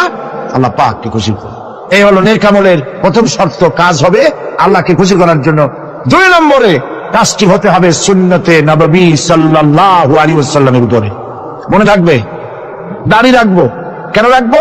রাসূলের সুন্নাত। রাখবো কারে খুশি করার জন্য? আল্লাহকে খুশি করার জন্য। রাখবো কার মতো?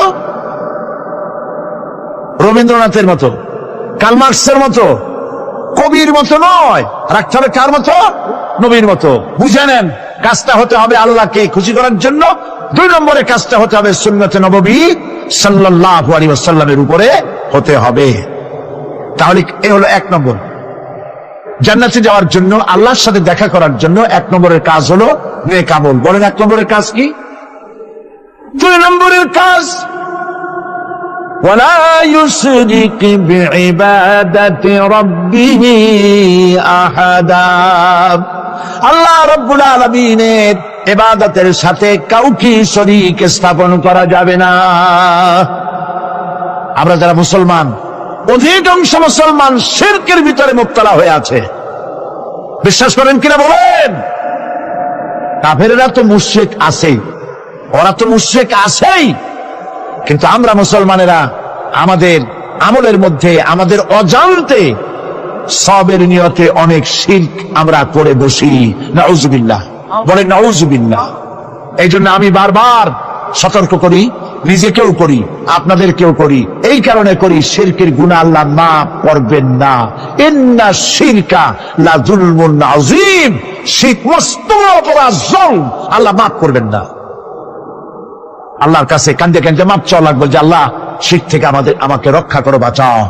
অনেক গোপন শিরক আছে, মাজারে যান, পীর সাহেবের কাছে যান, মনে যদি নিয়ত থাকে উনি ফু দিলে আমি ভালো হবই, উনি তাবিজ দিলে আমার বাচ্চা হবেই, উনি আমারে দয়া করলেই আমার ব্যবসায় উন্নতি হবেই, এইটার নাম শিরক। এটার নাম কি? ওয়াইজা সাআলতা ফাসআলিল্লাহ ওয়াইজা ইসতাআনতা ফাসতাইন বিল্লাহ। যা বলার আল্লাহরে বলো, আর যা চাওয়ার কার কাছে চাও? চিল্লায় বলেন। কলিজাটাকে পরিষ্কার করে দেন আজকের মাহফিলে। এই কলিজায় কারো প্রতি কোনো ভয় রাখবো না আল্লাহ ছাড়া।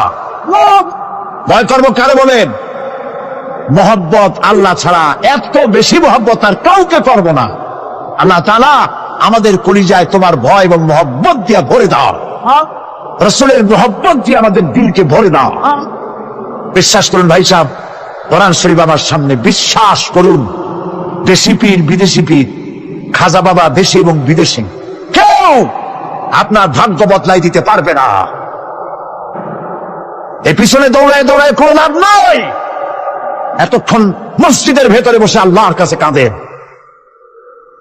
ওয়াকালা রাব্বুকুম উদউনি আস্তাজিব লাকুম। তোমার রব বলেছে আমারে ডাকো, আমি ডাকের সাড়া দিয়ে দেব। সুবহানাল্লাহ। আর আল্লাহ বলেছেন আমার ইবাদতের সাথে কাউকে শরীক করবে না। খবরদার। আলাইসাল্লাহু বিকাফিন আব্দা।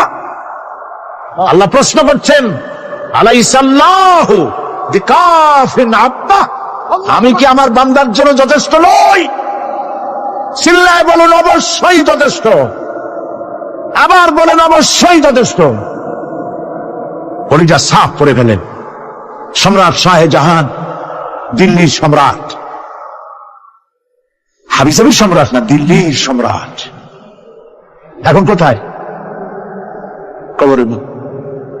কবি বলতেছেন, শাহনে জাহাं को जिन्हें फक्र से देते थे बाज, शाहने जहां को जिन्हें फक्र से देते थे बाज, वाज कब्र में है सूरह अलहम्दु की मोहताज।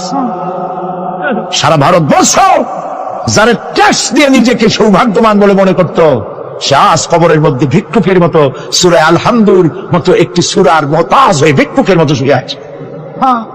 সম্রাট শাহজাহান মসজিদে বসে আছে, এক ফকির ঘুরতেছে। লোকেরা কয় ছোটবেলা থেকেই তোমার খয়রাত করতে দেখলাম, ভিক্ষা কি জীবনেও যাবে না তোমার? লোকটি বলছে, আমি ভিক্ষা করবো স্যার, আমার উপায়টা কি? এই লোকটি, আমি ভিক্ষা করা স্যার করবো কি? লোকেরা তো আমার 60 টাকা 50 টাকা 100 টাকা দেয় না, 4 আনা 5 আনা 1 টাকা এই আমার দেয়, এই দিয়ে আমি বললো কবে কেমন?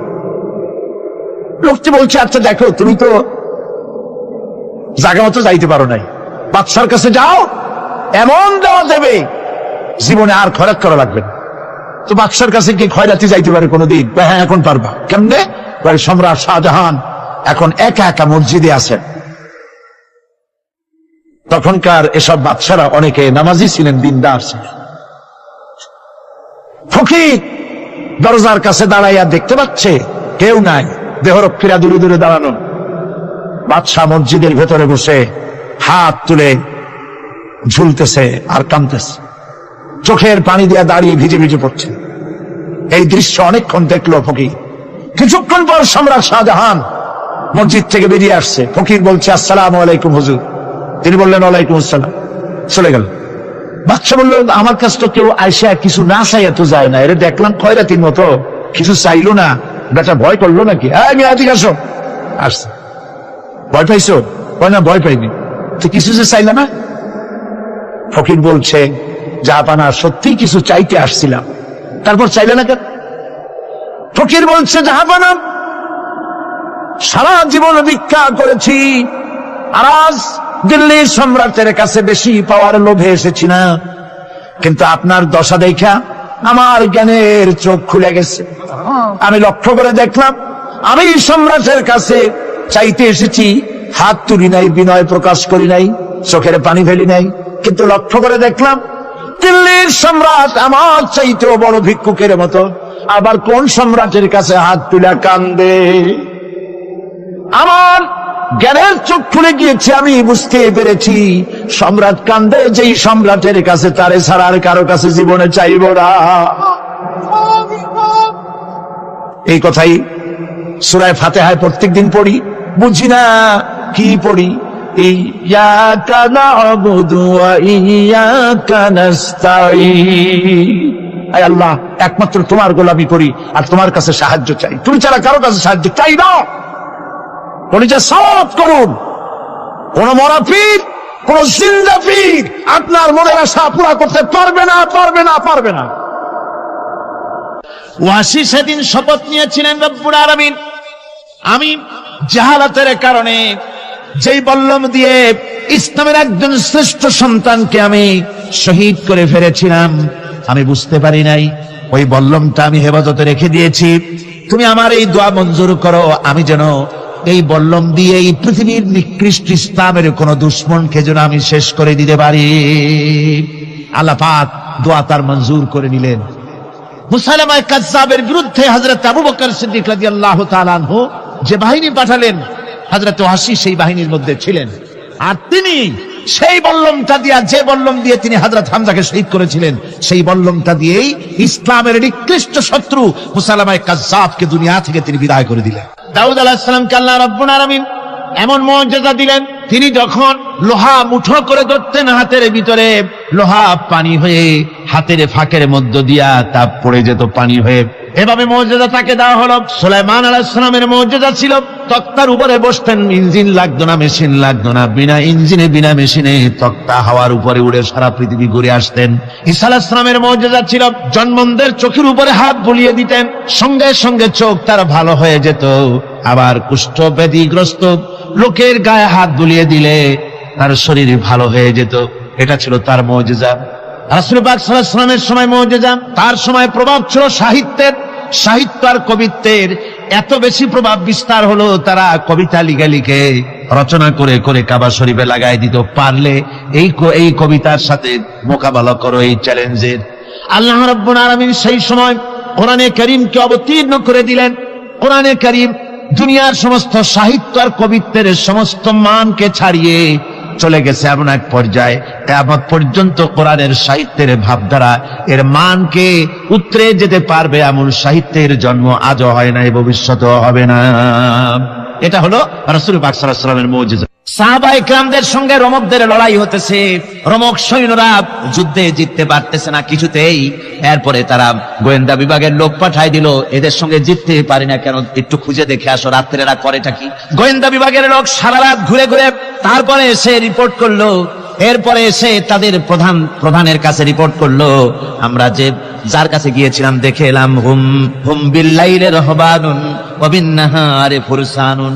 আমরা দেখে এলাম যাদেরকে দিনের বেলায় প্রচন্ড শক্তিশালী বীর যোদ্ধা রূপে যাকে যুদ্ধ করতে দেখেছি ময়দানে, রাতের বেলায় দেখলাম গিয়া একেবারে নিতান্ত ফকিরের মতো, কেউ তো সেজদায় পড়ে কাঁদতেছে, কেউ আবার তেলাওয়াত করতেছে, চোখ দিয়া পানি পড়তেছে, আবার কেউ নামাজ পড়তেছে, আবার কেউ হাত তুলে রেখেছে তাদের প্রভুর দরবারে, চোখের পানিতে তাদের চোখ বুক ভেসে যেতেছে।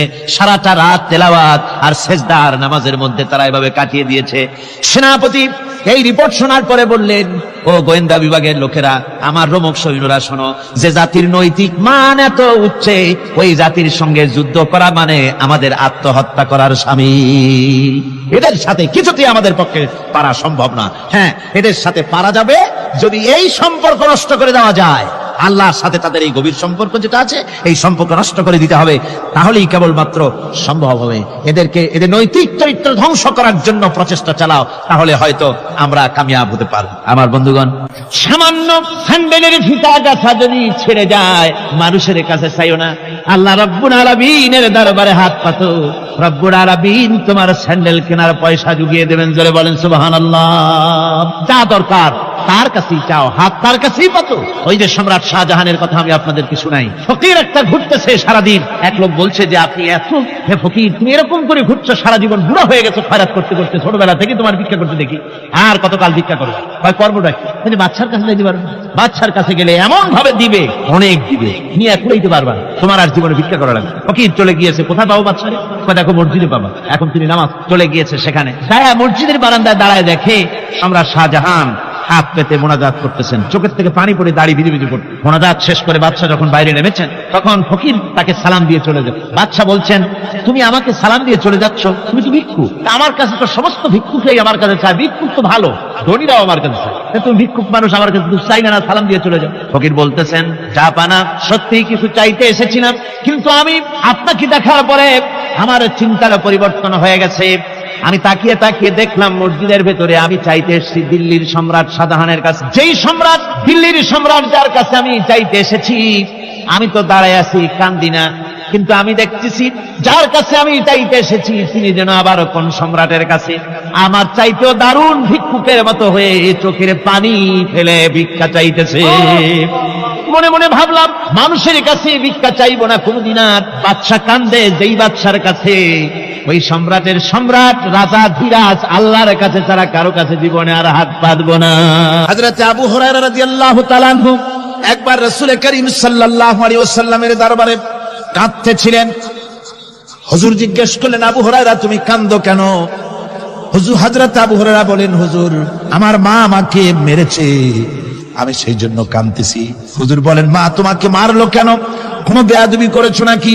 তিনি বললেন, না কোনো বেয়াদবি করি নাই, তবে মারলো কেন? হযরত আবু হুরায়রা বলেন, হুজুর আমার মা হচ্ছেন মুশরিকা, আমার মা কাফের। আমি অনেক রাত হয়েছিল বাড়ি ফিরতে, আমার মা জিজ্ঞেস করলো এত রাত কোথায় ছিলি? আমি বললাম, মা তাম পৃথিবী যে কদম মোবারক চুমতে পারলে নিজেকে ধন্য মনে করে, আমি সেই রাসূলের দরবারে ছিলাম, আসতে দেরি হয়ে গেছে। ইয়া রাসূলুল্লাহ, আপনার নাম শোনা মাত্র আমার মায়ের গায়ে আগুন জ্বলে গেল, সহ্য করতে না পেরে আমাকে মায়ের আরম্ভ করে দিল। বলল, আবু হুরায়রা হয় আমার বাড়ি ছাড়বি, না হয় মুহাম্মদ সাল্লাল্লাহু আলাইহি ওয়াসাল্লামের ঘর ছাড়বি, কোনটা করবি কর। আমি বললাম, মা তোমার গায়ে যত শক্তি আছে সমস্ত শক্তি দিয়ে তুমি আমাকে প্রহার করো, আমি তামাম তোমার বাড়িটা সুদ্ধা তামাম দুনিয়া ছেড়ে দিতে পারি, কিন্তু রাসূল পাক সাল্লাল্লাহু আলাইহি ওয়াসাল্লামের কদম মোবারক ছাড়তে পারি না। ভাইরা আমার, হযরতে আবু হুরায়রা কাঁদতেছেন। আল্লাহর নবী বলেন, তুমি কাঁদো কেন? তোমার মা তোমাকে মেরেছেন, আমি এখানে কি করব? এখানে তো আমি কোনো দখল আন্দাজ করতে পারি না, আমি কি করতে পারি? এখানে ইন্টারফেয়ার তো আমি করতে পারি না, মা তোমারে মেরেছে। হযরত আবু হুরায়রা বলেন, ইয়া রাসূলুল্লাহ, মায়ের বিরুদ্ধে কোনো নালিশ করার জন্য আপনার কাছে আমি আসি নাই। বলে, কেন এসেছো? হযরত আবু হুরায়রা বলেন, হুজুর এসেছি এই জন্য, আমি জানি আপনি যদি আল্লাহর দরবারে কোনো ব্যাপারে দোয়া করেন আল্লাহ রাব্বুল আলামিন তা মঞ্জুর করে নেন। আপনি মেহেরবানি করে আমার মায়ের হেদায়েতের জন্য আল্লাহর কাছে দোয়া করুন। হুজুর সাল্লাল্লাহু আলাইহি ওয়াসাল্লাম দুহাত উঁচু করলেন, বললেন, আল্লাহুম্মা ইহদি উম্মা আবি হুরায়রা, আয় আল্লাহ আবু হুরায়রার মাকে তুমি হেদায়েত নসিব করে দাও। এই দোয়া রাসূল করতেছেন।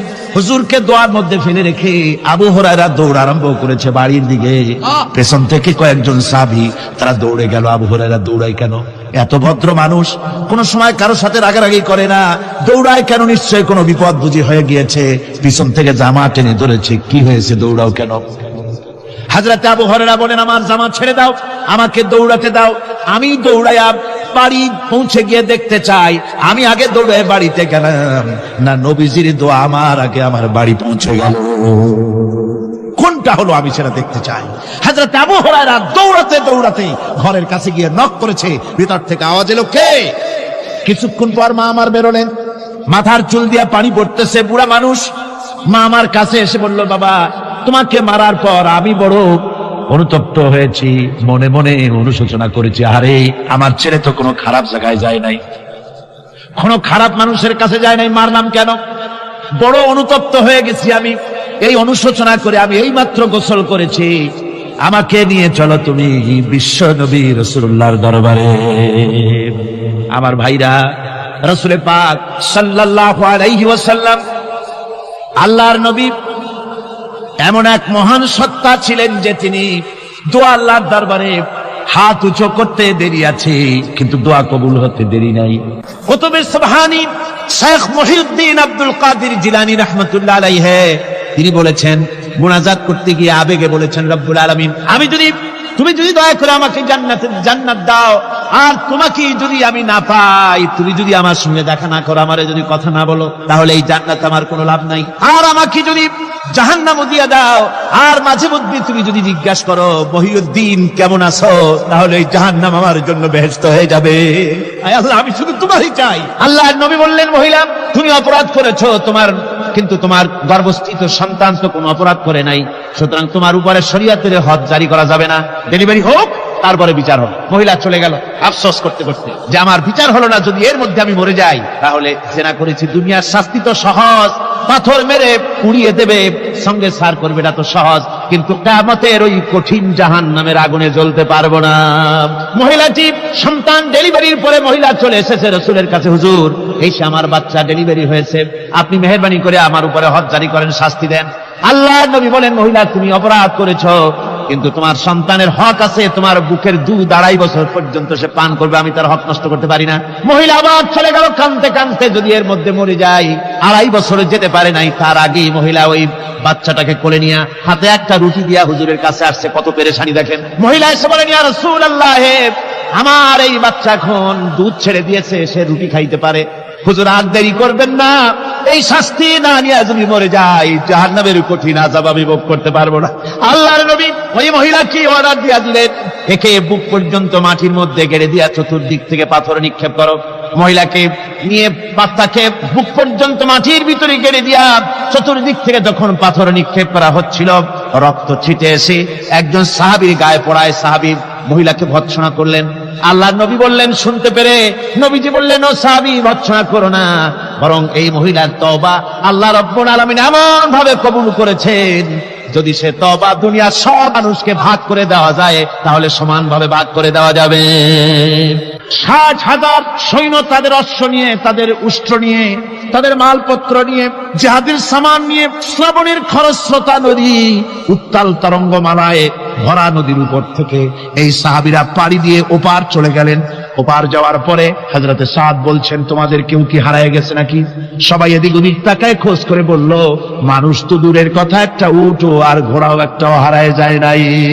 একজন বলল, আমার একটা পেয়ালা, যে পেয়ালা আমি পানি পান করতাম, সেই পেয়ালাটা তুফানে ছিটকে কোথায় চলে গেছে, ওইটা হারায় গেছে। হযরতে সাদ বলেন, মুজাহিদের কোনো জিনিস দরিয়া নিতে পারে না, অবশ্যই তা ফেরত আসবে। এই কথা তিনি বলতেছিলেন, হঠাৎ করে দরিয়ার কিনারে একটা আওয়াজ হলো, দেখা গেল তুফানের ভিতরে সেই হারানো বাটিটা তাদের মধ্যে ফিরে এসেছে।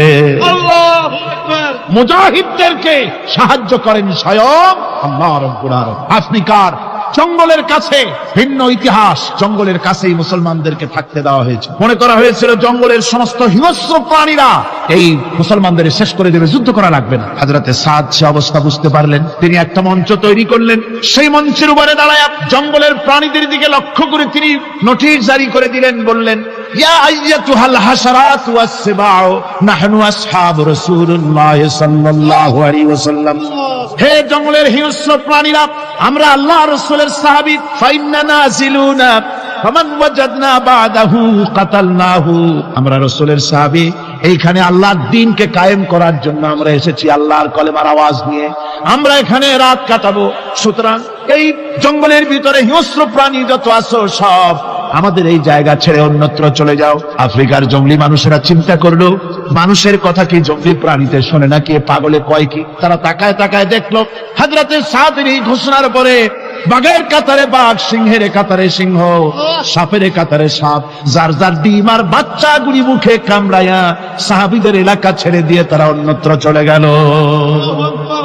আমার মুসলমান ভাইরা, এই ছিল মুসলমানদের ইতিহাস।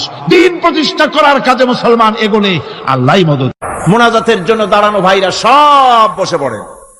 আল্লাহুম্মা আমিন। ربنا ظلمنا أنفسنا وإن لم تغفر لنا وترحمنا لنكونن من الخاسرين ربنا لا تزغ قلوبنا بعد إذ هديتنا وهب لنا من لدنك رحمة إنك أنت الوهاب। আয় আল্লাহ তাআলা, এই বিশাল জনসমুদ্র নিয়ে তোমার দরবারে হাত তুলেছি পবিত্র মেরাজের রজনীতে। হায় আল্লাহ, তুমি দয়া করে মেহেরবানি করে আমাদের আলোচনা, দুরুদ সালামের সওয়াব আমাদের বিশ্ব নবী তোমার প্রিয় হাবিব জনাবি মুহাম্মদ রাসূলুল্লাহ সাল্লাল্লাহু আলাইহি ওয়াসাল্লামের রূহ মুবারকে পৌঁছায়া দাও। সমগ্র বিশ্বের মাটির নিচে যত মুমিন মুমিনাত শুয়ে আছেন তাদের আরো আর পরে সওয়াব পৌঁছায় দাও। আমাদের মা বাপ যাদের দুনিয়া থেকে বিদায় হয়ে গেল, আল্লাহ কবরগুলিকে জান্নাতের টুকরায় পরিণত করে দাও। রব্বির হামহুমা কামা রব্বায়ানি সগীরা। পড়েন সবাই, রব্বির হামহুমা কামা রব্বায়ানি সগীরা। আয় আল্লাহ তাআলা, বহু মানুষ দোয়া চেয়েছি, কতজনের কত কষ্ট, কেউ হসপিটালে আছে, কারো অপারেশন হবে, কেউ বা মরে গেছে, কেউ বা মামলা মোকদ্দমায় আছে, কেউ বা পারিবারিক অশান্তিতে আছে। আল্লাহ যিনি যেই নিয়তে দোয়া চেয়েছে মেহেরবানি করে সেই নেক নিয়ত তোমার দরবারে কবুল করে নাও। বিপদগ্রস্ত লোকগুলির বিপদ থেকে বাঁচাইয়া দাও। আয় আল্লাহ রাব্বুল আলামিন, এই মাহফিলে লক্ষ লক্ষ জনতা সমুদ্রের ঢেউর মতো চতুর্দিক থেকে আসতে থাকে। তুমি আর তোমার কোরআন আর তোমার রসুল ছাড়া কোনো স্বার্থ কারো মনে নাই। কাউরে রিক্সা ভাড়া দেওয়া হয় না, ট্রাক ভাড়া, বাস ভাড়া কাউকে দেওয়া হয় না, এক লোপা খানাও এখানে পায় না, তাবাররুক বা সিন্নি বিতরণও হয় না। আয় আল্লাহ, নিঃস্বার্থ ভাবে এই লোকগুলি যাতায়াত করে। আল্লাহ, তোমার কোরআনের বরকতে সকলকে তুমি গুনাহ মুক্ত করে দাও। আয় আল্লাহ তাআলা, যাতায়াতটা আসান করে দিও, যাতায়াতের পথে কারো যেন কোনো বিপদ না হয়ে যায়। আয় আল্লাহ তাআলা, বাড়ি ঘর ফালায় আসে, বাড়ি ঘর তোমার ফেরেশতা দিয়ে তুমি হেফাজত করো। রব্বুল আলামিন, মা বোনেরাও কষ্ট করে আসে, আল্লাহ তুমি দয়া করে এ মাহফিলে যারা শরীক হয়, এ মাহফিলে কোরআনের মাহফিলে শরীক হওয়ার কারণে তোমার কাছে একটা দাবি করি। দাবিটা হলো, মেহেরবানি করে সব মানুষকে তোমার কাবা ঘর দেখাও। যারা উপস্থিত হয়েছে সকলকে তোমার হাবিবের রওজায় গিয়া সালাম দেওয়ার তৌফিক দাও। রব্বানা তাকাব্বাল মিন্না ইন্নাকা আনতাস সামিউল আলিম ওয়া তুব আলাইনা ইন্নাকা আনতাত তাওয়াবুর রহিম। সুবহান রাব্বিকা রাব্বিল ইজ্জাতি আম্মা ইয়াসিফুন ওয়া সালামুন আলাল মুরসালিন আলহামদুলিল্লাহি রাব্বিল আলামিন। ওয়াজআল আখিরা কালিমাতিনা ইনদাল মাউত লা ইলাহা ইল্লাল্লাহু মুহাম্মাদুর রাসূলুল্লাহ।